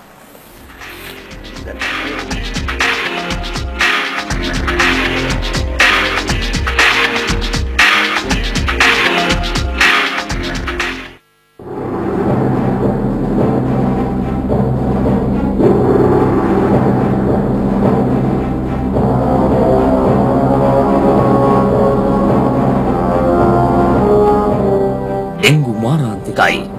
මේ වසරේ පමණක් ඩෙංගු රෝගීන් 17000ක් පමණ වාර්තා වී ඇති බව ඔබ දන්නවාද? ඩෙංගු මාරයාට ඔබේ හෝ ඔබේ සමීපතමයාගේ ඉරණම විසඳීමට ඉඩ නොදෙන්න. උණ වැළඳී ඇතනම් සැලකිලිමත් වන්න. රෝගියාට විවේකයේ අවශ්‍යසේම පැරසිටමෝල් මගින් උණ පාලනය කරගත හැක. දින දෙකකට වඩා උණ පවතී නම් වෛද්‍ය ප්‍රතිකාර ලබා ගන්න. මෙම මහජන සෞඛ්‍ය සුබ සාධන පණිවිඩය පැනඩෝල් අනුග්‍රහය. පැනඩෝල් අනුනට කැපවන අයට සවියෙන්.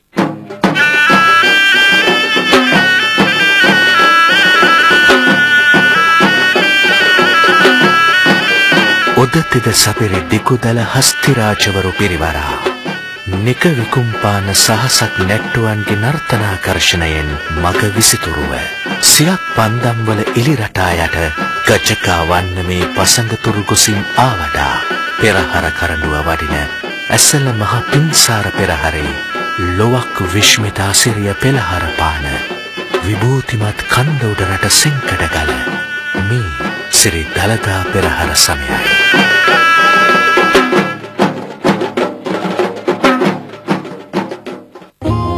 ස්වාධීන රූපවාහිනී සේවය ඔබ වෙත ගෙනෙන දහම් සිසිල සවනක් රැස් මෙවර අගෝස්තු මාස 20 වන පොහෝ දින රුවන්වැල්ල ලෙවන්ගම ශ්‍රී සදානන්දාරාම පුරාණ මහපිරිවෙන් විහාරයේදී පෙරවරු 6ට අෂ්ටාංග ශීලයෙහි පිහිටවීම විහාරාධිපති ත්‍රිපිටකවේදී ශාස්ත්‍රපති පූජ්‍ය පෑලියගොඩ සරණතිස්ස හිමි පෙරවරු 6:45ට බුද්ධ පූජාව පූජ්‍ය බෝයගොඩ සුසීල හිමි පෙරවරු 8ට ධර්ම දේශනාව රාජකීය පඬිත ආචාර්ය පූජ්‍ය ලෙනකල සිරිනිවාස හිමි පෙරවරු 10ට ශාසනාලෝක වැඩසටහන පෙරවරු 10:30ට ධර්ම සාකච්ඡාව රාජකීය පඬිත ශාස්ත්‍රපති පූජ්‍ය වැල්හෙල්ලේ ඥානසිරි හිමි මහාචාර්ය කරුණාසේන හෙට්ටිආරච්චි මහතා සමග ලේඛක මහානාම දුනුමාල මහතා සවනක් රැස් අගෝස්තු මාස 20 වන පොහෝ දින රුවන්වැල්ල ලෙවන්ගම ශ්‍රී සදානන්දාරාම පුරාණ මහපිරිවෙන් විහාරයේදී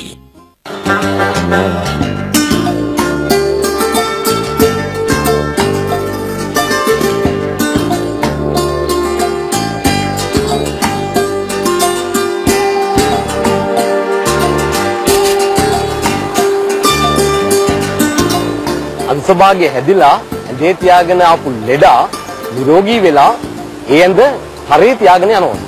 මේ කතාවේ ඉදිරි ටික මේ සිකුරාදා බෙදගෙදර.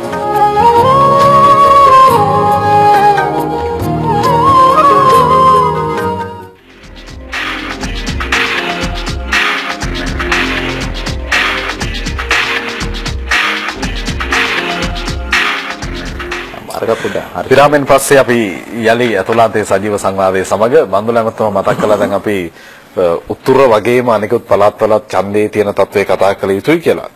කුරුණෑගල ටිකක් සඳහන ඇතුලේ කලබල තියෙනවා කියලා වාර්තා වෙනවා නේද ඇමතුමා? ඔය දැන් කුරුණෑගල වෙන්නේ මේකනේ කුරුණෑගල විපක්ෂයත් එක්ක සටනක් නැහැ සඳහනේ.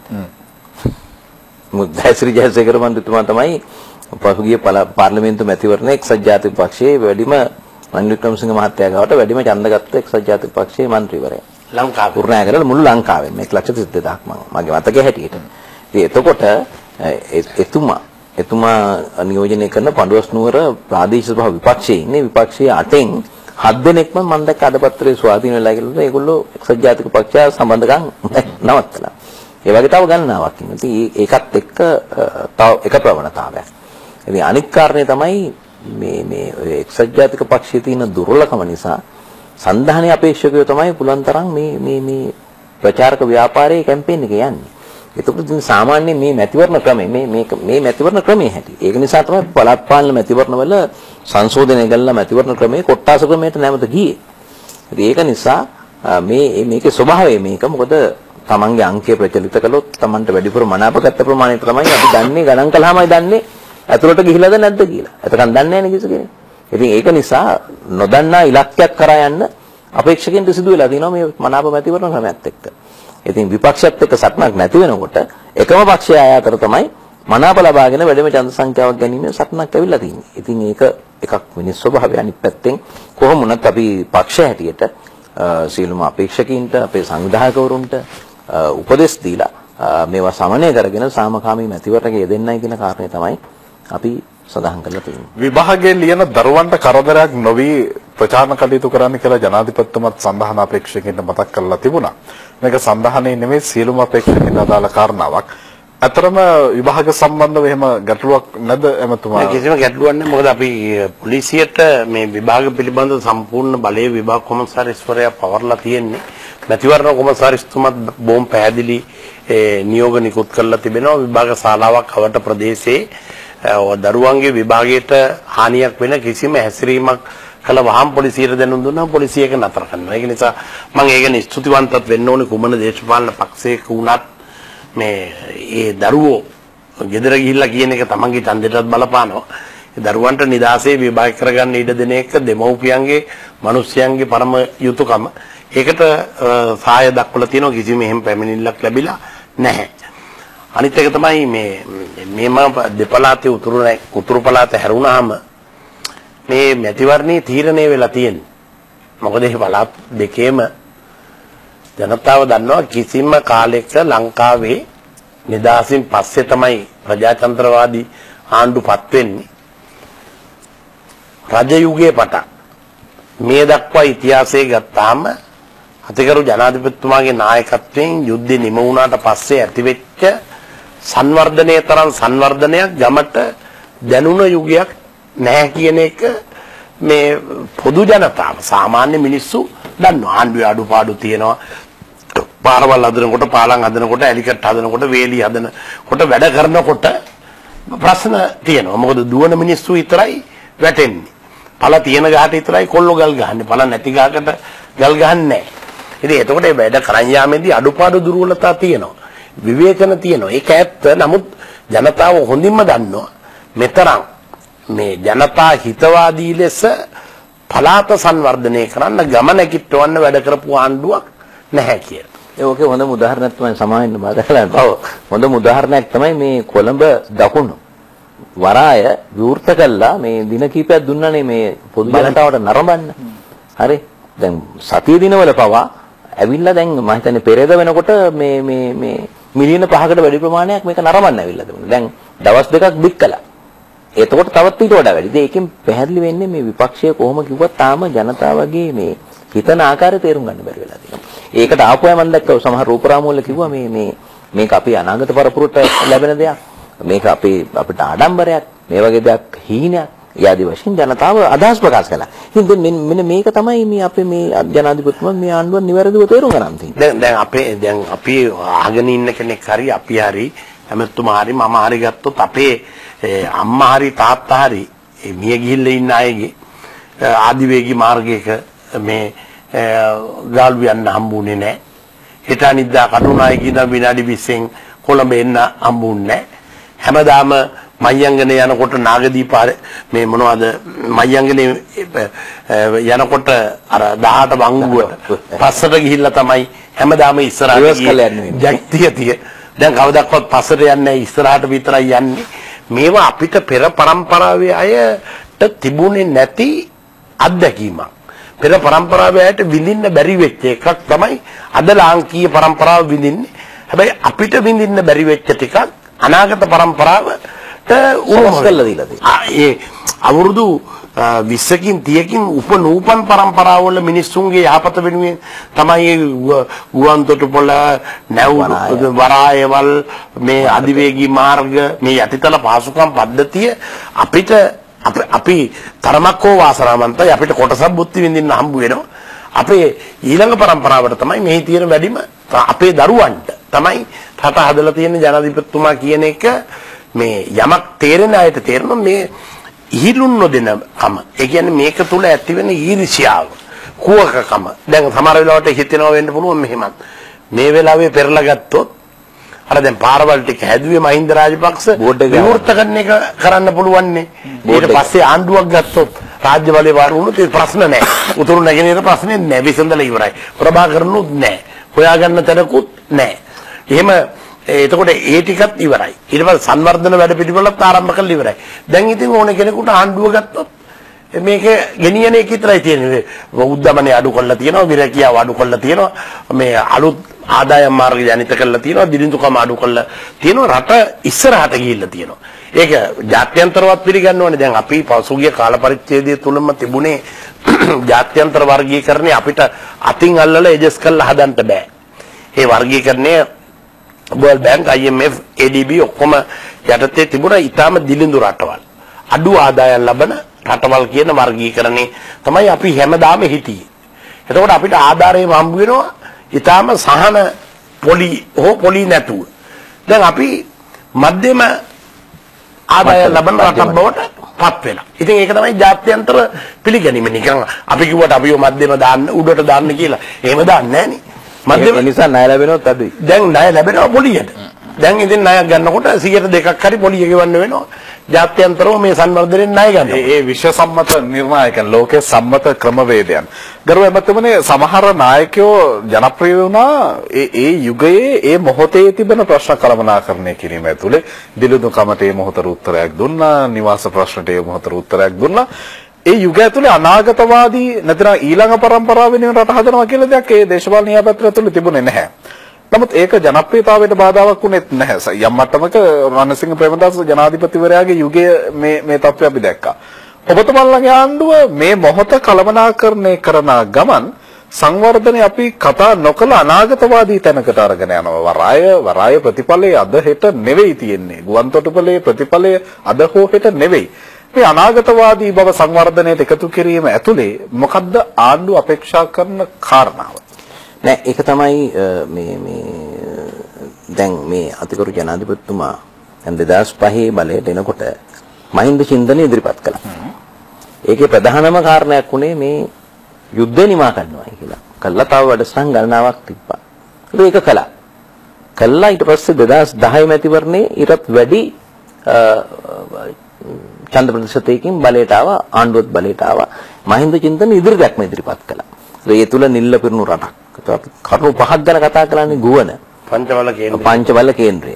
ඒ පහ ගන්නකොට ඒ පහම අද සාක්ෂාත් වෙන තැනට ගෙනහිල්ලා අවසానයි.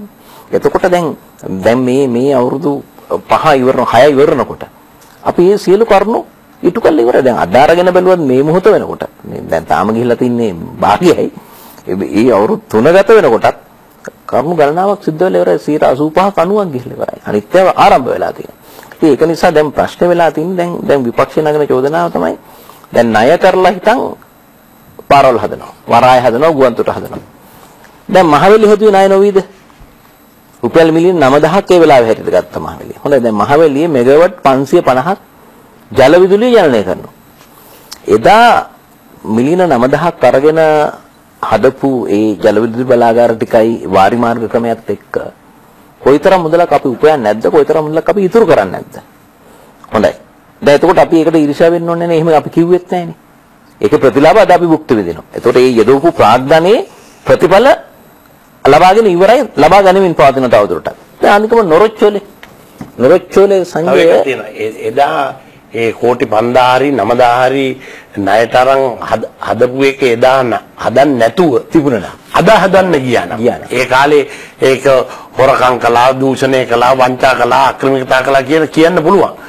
අද හදන්න ගියා නම් කෝටි 50000ක් යයි මාවැලි ගඟ උතුරට හරවන්න. ඒ වගේ දැන් මේ කාලය තුලදී නොරොච්චෝලේ මම හොඳම උදාහරණයක් ගන්නේ නොරොච්චෝලේ. මොකද ඒ ගැන මම දන්න නිසා විදුලි බල ඇමතිවරයාට හිටපු නිසා 1990 දශකයේ මුල තමයි ජයිකා ජපානයේ විදේශ වැඩසටහනට තමයි මේ ඒජන්සිය යටතේ තමයි ඩොලර් මිලියන 230ක් තමයි වෙන් වුණේ නොරොච්චෝලේ විදුලි බලාගාරයට. ඒක ගිහිල්ලා 90 ගණන් පැනලා ඇවිල්ලා අන්තිමට 95 96 වෙනකොට ජපානුන්ට එපා වුණා මේ ව්‍යාපෘති මේක කරන්න දුන්නේ නැති හින්දා. ආණ්ඩු දෙකක් යටතේ. ඊට පස්සේ මොකද කළේ? ජපානයේ ජයිකා එක ෆන්ඩ්ස් විත්ඩ්‍රෝ කළා. නැවත ගත්තා. ඔව්. ඊට පස්සේ ජනාධිපතිතුමා ආවයින් පස්සේ 2005 බලයටපත් වුණාන් පස්සේ තමයි නැවත චීනයේ එක්සිම් බැංකුවත් එක්ක කතා කරලා ඒ වගේ දෙගුණයකට වැඩි ප්‍රමාණයක් මිලියන මතන 480ක් දෙගුණයකට වැඩි ප්‍රමාණයක් ගන්න වුණා නොරොච්චෝලේ විදුලි බලාගාරේ හදන්න නැවත. හැබැයි අර ජයිකා ලෝන් එක ලැබිච්ච වෙලාවේ ඒ වෙලාවේ හිටපු නායකත්වයට පුළුවන්කම තිබුණා නම් ඍජු තීරණයක් අරගෙන ඒක කරන්න. රටට අහිමි වෙච්ච ආදායම කොච්චරද? දැන් ගෙවන්න තියෙන ගාණ කොච්චරද? මේ සියල්ල ගණනය කරලා ගත්තාම කොයිතරම් ප්‍රමාණයක්ද?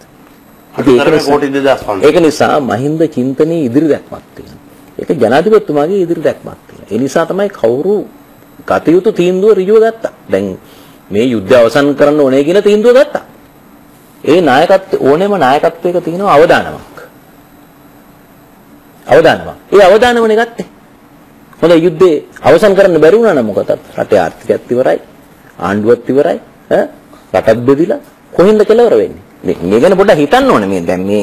දැන් මේ අපිට අවලාද නගන ජනාධිපතිතුමාට චෝදනා නගන ප්‍රතිරූපයට පහර දෙන අය මම මේගොල්ලන්ගේ ඉල්ලීමක් කරනවා මෙහෙම වුණා නම් මොකද්ද වෙන්නේ කියන එක හිතන්නයි කියලා හිතන්න.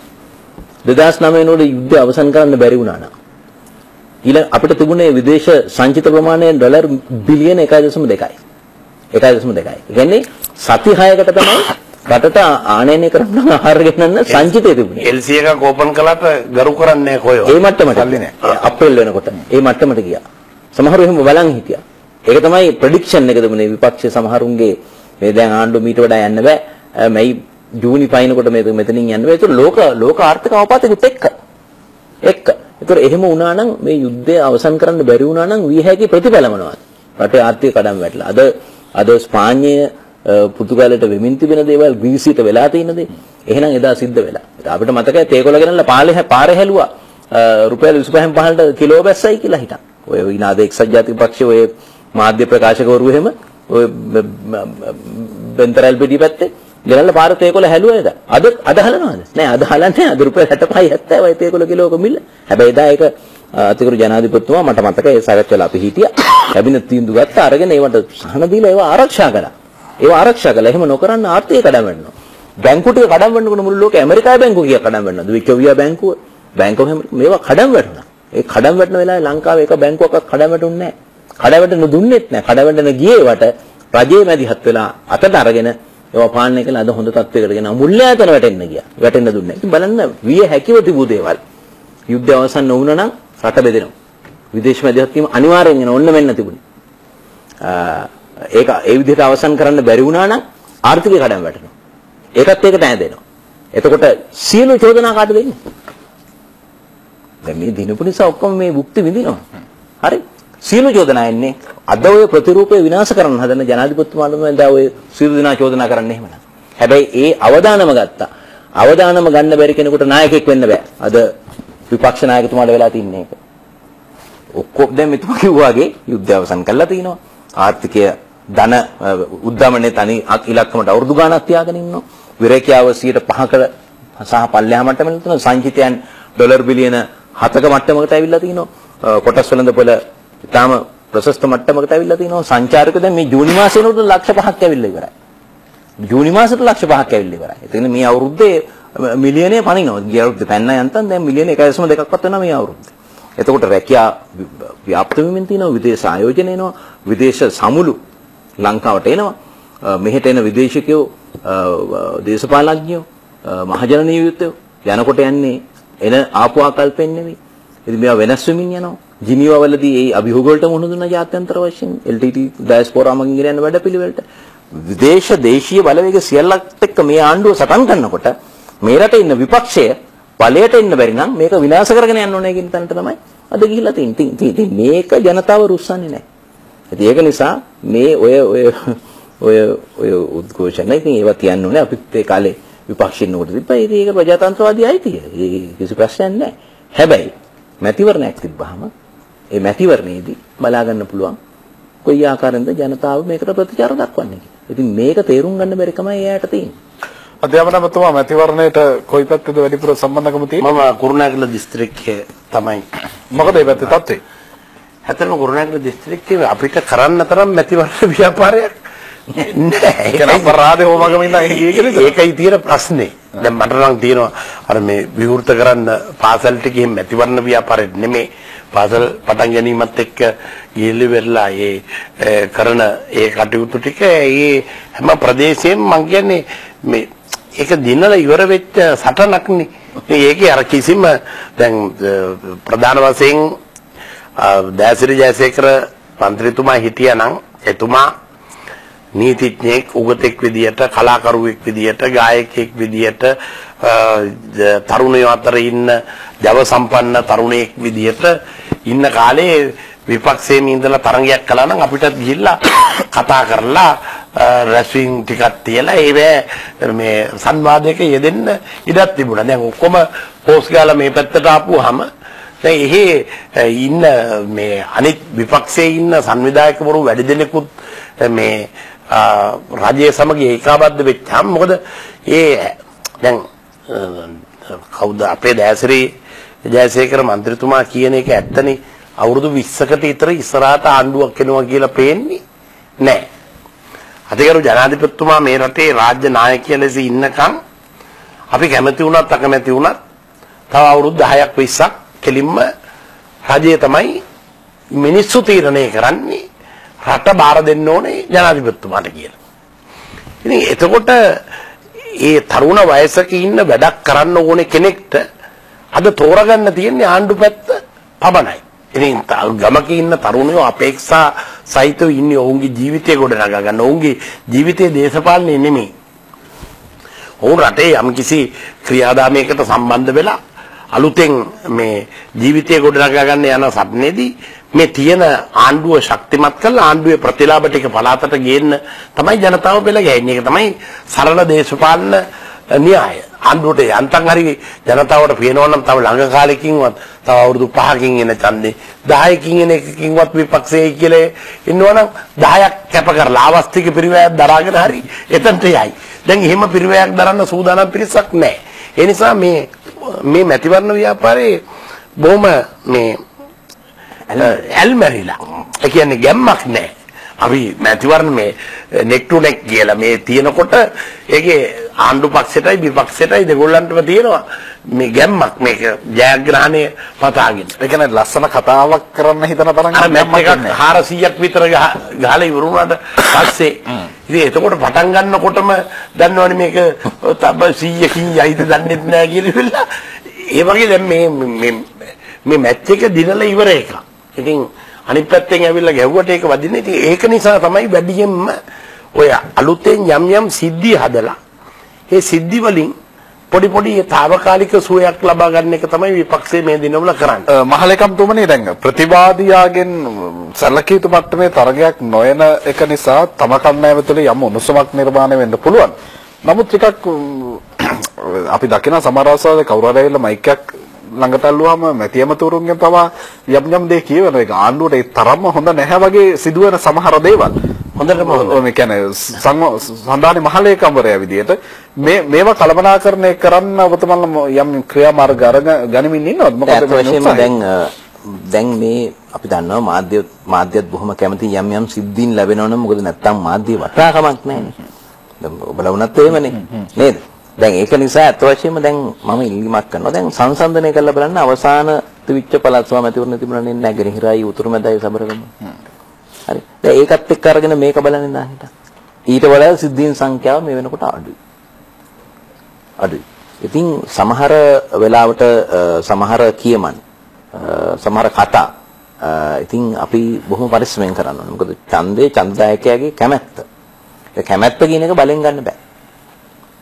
කැමැත්ත අපි අත් වශයෙන්ම කැමැති කරවා ගත යුතුයි. ඒ දිනා ගන්න ඕනේ. ඉතින් මේ දිනා ගැනීම අපි කතිකත්වයේ භාවිතා කිරීමේදී ඒ දිනා ගන්නා වූ ස්වරූපයෙන් ඒක කරන්න ඕනේ.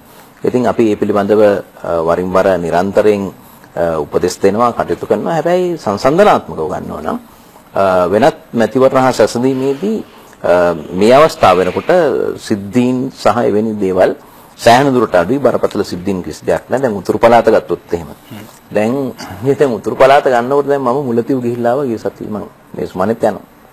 මුලතිව් වල අපි දැන් කාර්යාල අරින්න මේ කටයුතු සූදානම් කරලා තියෙනවා. මේ කොහෙද මේ? වෙල්ලමුල්ලි වයික්කාල්. අපිට හොඳට කටට හුරු වචනයක් 2009 අප්‍රේල් මැයි මාස වෙනකොට. ඊළඟට පුදුකුඩු ඉරිප්පු වල අපි කාර්යාලයක් වෘත්ත කරනවා. මතකනේ පුදුකුඩු ඉරිප්පු කියන්නේ කොහෙද කියලා? සුමාන ගානක් සටන හිර වෙලා තිබුණ තැන. ඔව්. එතකොට අපි කාර්යාලය වෘත්ත කරලා අපි දේශපාලනය සාමාන්‍ය විදිහට මේ මැතිවරණ ප්‍රචාරක ව්‍යාපාරයේ මැතිවරණ නීතින් නැතුව අපි කරගෙන යනවා. ඊළඟට අපි ඡන්දපොළ මට්ටමේ කමිටු පිහිටවීම, අපි අපේක්ෂකයන් හරහා බලපත්‍ර ලබාගෙන ශබ්දකාශනාන්ත භාවිතා කරමින් කුඩා රැස්වීම් පැවැත්වීම, පත්‍රිකා බෙදීම ඒවා සියල්ල අපි සැලසුම් කරලා තියෙනවා. ඊළඟට අපි කිල්නොච්චිය ගත්තොත් දැන් ප්‍රභාකරන් කිව්ගේ සිහින අගනගරය කිල්නොච්චිය. හැබැයි කිලිනොච්චියේ නැති බැංකු ශාඛාවක් නැහැ. ඕනෑම පෞද්ගලික බැංකුවක සහ රාජ්‍ය බැංකුවක ශාඛාවක් අද කිලිනොච්චියේ තියෙනවා. ලංකාවේ දිගම නගරය කිලිනොච්චිය. ඒ නගරයේ ලේන් මන්තිරු 4 නගරයක් අද එතන නිර්මාණය වෙලා තියෙන ඉන්නහට. එතන හැදෙන ක්‍රීඩා සංකීර්ණයේ වෘත්ති පුහුණු මධ්‍යස්ථානය ඊළඟට වටේ ඇති වෙන පෞද්ගලික ගොඩනැගිලි මේවා ගත්තාන් පස්සේ මේක මේ අවුරුදු 3මාරක් 4ක් ඇතුළත අපිට මතකයි අපි මුලින්ම 2009 අගෝස්තු මාසේ 2010 අගෝස්තු මාසේ අපි යනකොට කැබිනට් රැස්වීමකුත් තිබ්බා ඉරණමඩුවල. ඒ වෙනකොට කොහොමද තිබුණ තත්ත්වය කියලා අර ටැංකිය කඩමල ටැංකිය නම් තාම තියෙනවා කඩමල ටැංකිය එහෙමම නටමුණු විදියට. නමුත් අපි ගත්තාම එහෙම තිබුණ තැන. ඒ ඊළඟට යාපනය ගන්නකොට දැන් මම ගියා පොයින්ට් පේරු දක්වා ගියා. මම ඊළඟට උඩුප්පිටි ඊළඟට දැන් මම චාවකච්චේරිය ඔය ඵලයේ ඔය ඔක්කොම ගුරුනගර ඔය හැමතැනම අපි ගිහිල්ලා දෙනවා දැන් මේ කාලෙ තුලදී. ඊට කලිනුත් අපි ගියා මැතිවරණයටම ගියාම නෙමෙයි. නමුත් දැන් ඒ තුල මේ අපේ මතකයට නැගෙනවා මේ අවසාන අධීරයෙන් යනකොට කොහොමද තිබුණේ කියලා මම දැන් ගිය සැරේ මේ කොහෙද මන්නාරමට ගිහිල්ලා වවුනියාවේ ඉඳලා මන්නාරමට ගිහිල්ලා මන්නාරම ඉඳලා ආපහු එන්න මඩු වලින් අපි ඔයා මඩු පැත්තෙන් ආවේ. එතකොට සෙට්ටු කුලම පව් කළා. නැද වෙච්චින් යන එක සෙට්ටු කුල මේ කඳුරුද විච්ච දැන්. අද මහා ඝන කැලෑවක්. මේ ප්‍රදේශයේ.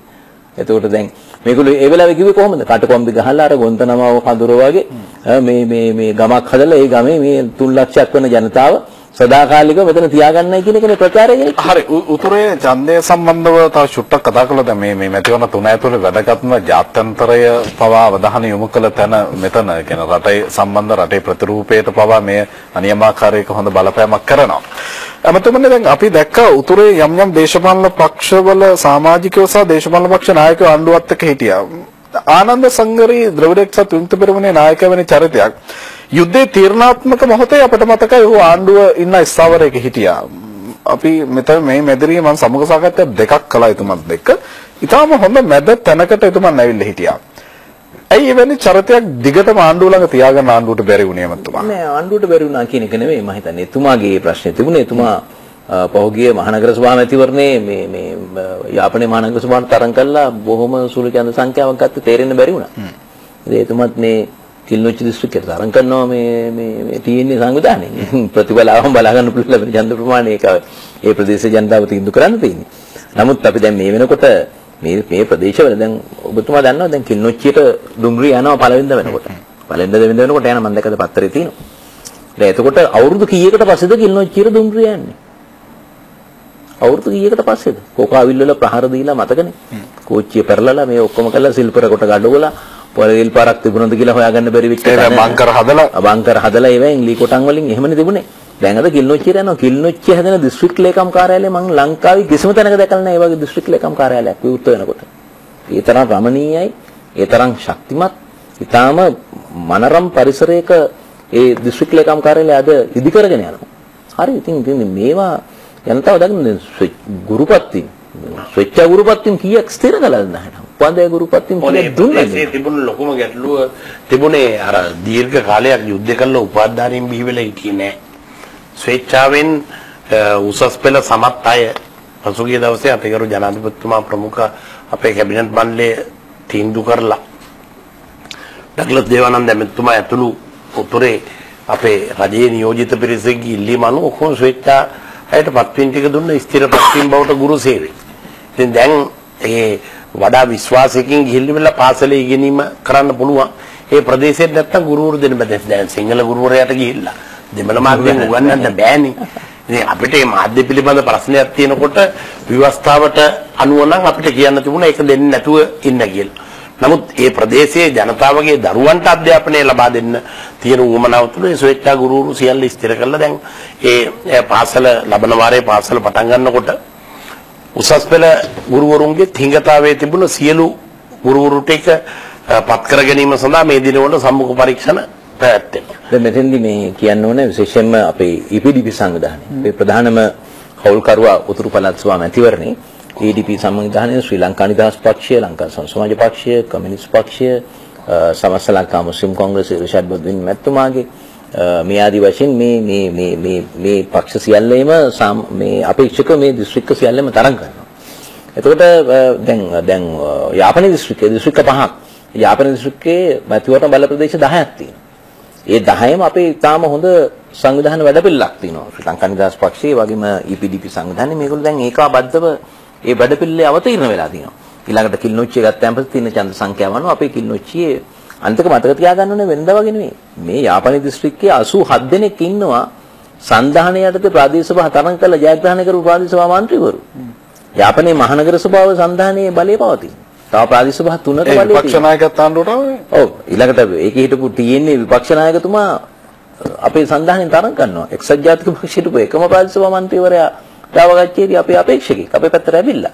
දැන් මෙතෙන්දී අන්තික සංජය මේකේ ප්‍රශ්න මේකේ මෙව් එක තමයි දැන් EPDP සංවිධානය හෝ ආණ්ඩුවට පක්ෂ කේන්ද්‍රපු කිසිම කෙනෙක් විපක්ෂයට ගිහිල්ලා හිටන් ඒ කණ්ඩායම වලින් තරඟ කරන්නේ නැහැ. වේදිකාවටවත් ගිහිල්ලා නැහැ. එහෙම කෙනෙක් නැහැ. හැබැයි උතුරු පළාතේ පවා TNA සංවිධානයේ සජ්ජාතික පක්ෂයේ මුස්ලිම් කොංග්‍රසයේ හිටපු සමහර ප්‍රබල සමාජිකයෝ අද සංධානයේ අපේක්ෂකයන්ට තරඟ කරනවා. ඉතින් ඒක නිසා මම මෙතෙන්දි පැහැදිලිව සඳහන් කරනවා අපි මැතිවරණ කරන්නේ බොහොම සංවිධානාත්මකව යම්කිසි අපේ කාලසටහනක් අනුව.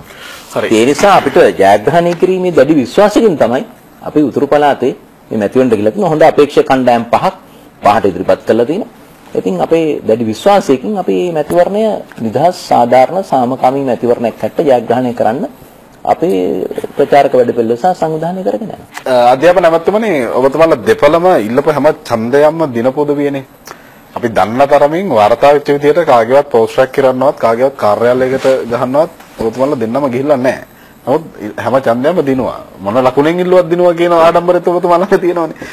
අතරම කායිකවත් ගහමරා ගන්න කියන තුවර ඡන්දයක් කියන එක දිනන්න පුළුවන් කියන පණිවිඩය අත්දැකීමෙන් මම කියන්නේ සන්දාහණයට විතරක් නෙමෙයි සියලු දෙනාට පොදුවේ අපි කතා කළොත් මේ පණිවිඩය පොඩ්ඩක් කිව්වොත් වටිනවා. දැන් ඡන්දකදී මම හිතන්නේ ඡන්ද අපේක්ෂකයෙක් තුළ තියෙන ඕනේ ප්‍රධානම ප්‍රබුද්ධ ලක්ෂණය තමයි තමන් අනිත් අපේක්ෂකයන් කරන දේ ගැන ප්‍රතිචාර කිසියක් දක්වන්න නොගිස් තමන් කරන්න බලාපොරොත්තු වෙන දේ තමන් කරලා තියෙන දේ තමන් ගැන පමණක් ගිහිල්ලා තමන්ගේ ඡන්දදායකයට කියන එක තමයි හොඳම දේ. මොකද හේතුව අපි සංජීව ආගමක් ගත්තත් ඒ සියලුම දෙනා ඒ ආගමට එන්නේ නැහැ.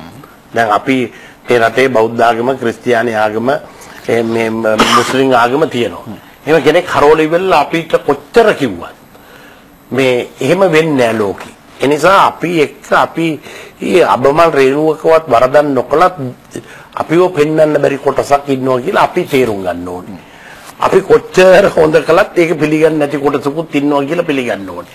නැත්තම් මේ රටක්, ජාතියක්, අනාගතයක් උපනූපන් පරම්පරාවල මිනිස්සු නිදහස් කරගත්ත ජාතික වීරයෙක් වෙච්ච ජනාධිපතිතුමාට මෙහෙම අපහාස නින්දා උපාස කරනවා නම් අනගාരിക ධර්මපාලතුමාට මේ රට දාලා යනකම් මිනියවත් මෙහාට හරවන්න එපා කියන තැනට එනකම් ආර දුන්නා නම් CWW කන්නංගර මැතිතුමා නිදහස් අධ්‍යාපනයේ හඳුන්වන්න දීලා වතුගුමට ගියාම පරාද වුණා නම් ඉතින් ඒක තමයි මේ මට ඔබතුමා මතක් වුණා මේ ළඟදී එක්තරා වැඩසටහනකට මේ ඊළඟ පරපර නිවේදකයෝ කණ්ඩායමක් තෝරන්න ගියා.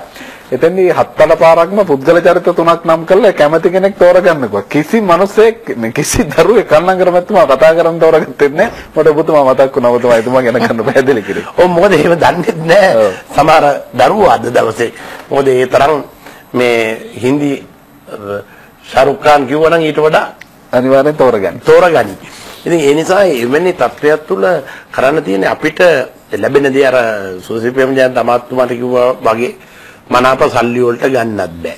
කිව්වට දෙන්නෙත් නෑ. මනාප වෙලා ළඟින් යන එක්කෙනා අතට ගියාම වෙන එක්කෙනෙකුට තමයි මනාපේ ගහන්නේ. ඒක මිනිස්සුන්ගේ හෘදේ සාක්ෂිය ඇතුලේ තියෙන එකක්. ඒක නිසා තමයි ඔය සමහර අපේක්ෂකයෝ ඡන්දේ ළඟ වෙච්චාම බෝධි පූජා තියලා දෙයයන්ට කියලා යන්ත්‍ර එහෙම කරන්නේත් මේක කොයි විදියට මිනිස්යාගේ හිත හැසිරෙනවද කියන එක තේරුම් ගන්න බැරි නිසා.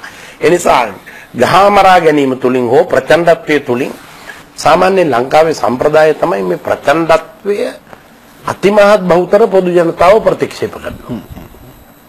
අපි පාර දෙනකොට ඡන්ද අපේක්ෂකයෙකුට හොඳම දේ ගහන එක නෙමෙයි ගුටි කන එක. මොකද එතකොට ඒ ගුටි කන එක්කෙනාට වැඩි අනුකම්පාවක් ඇති වෙනවා. මේ සිම්පතිය පොඩි අනුකම්පාවත් එක පොඩි ඡන්දයකුත් එනවා. ඒ නිසා ගහන්න යන එක්කෙනාට ඒකේ තියෙන අවාසියක්. අනිත් එක වෛරයෙන් වෙන කෙනෙකුට ඇත්තටම මේ මූලධර්ම වල තියෙන මාකටිං පාඩමක් දුක කියලා දෙන්න පුතා. ඔව් මූලධර්ම මේ තමන් කරන දේ අනිත් අය ගැන හිතන්න ගියාම ඡන්දකදී අපරාධයක්. මොකද එයා පෝස්ටර් කීයක් ගැහුවද? එයා රැසින් කීයක් තිබ්බද? කටවුට් කීයක් ගැහුවද? ඒ ගහන කටවුට් එකට අභිමවා යන්න තව එකක් ගහන්න ඕනේද? එහෙම නැතුව තමන්ට ආවේනික ඡන්ද ව්‍යාපාරයක් ගෙන යාම තමයි හොඳ. මම දන්න විදිහට සුසිපියම් ජයන්තතුමා එතුමාට ආවේනික ඡන්ද ව්‍යාපාරයක්. මට ආවේනික අපේ කොළඹ දිස්ත්‍රික්කයේ ඉන්නේ යමක් හිතෙනවට වඩා වැඩිපුර යමක් හිතන්න පුළුවන් විශාල පිරිසක් ඉන්නවා අපේ වාසනාවට. ඉතින් ඒක නිසා මේ ඒ තුල ඡන්ද ජයග්‍රහණය කරන්න පුළුවන්. අනිත් එක එතකොට කිසිම දැන් සමහර වෙලාවට ඊටාම සුළු සිද්ධියකින් මනුස්ස ජීවිත කීයක් විනාශ වෙනවද? ඡන්දයක දිනේ ජීවිතයක්නේ වඩාම වටින්නේ හැම මිනිසෙකුටම ගෞරවාන්විත මරණයක් හිමි වෙන්න ඕනේ. එතකොට ඒ ජීවිතයක් නැති කරගන්නවට වඩා Taman ජනතාව වෙනුවෙන් නම් සේවය කරන්න යන්නේ. ඒ නිසා ගැටුම් අවම වෙන අපේක්ෂකයෝ තෝරගෙන ඡන්දෙ දීම තමයි ඡන්ද දායකයාගේ යුතුයකම වෙන්නේ. මොකද එතකොට ඔව්පත් වෙන ආයතන වඩා ප්‍රබුද්ධ ප්‍රජාතන්ත්‍රවාදී ආයතන බවට පත් වෙනවා. ඡන්ද දායකයාගේත් වගකීමක් තියෙනවා.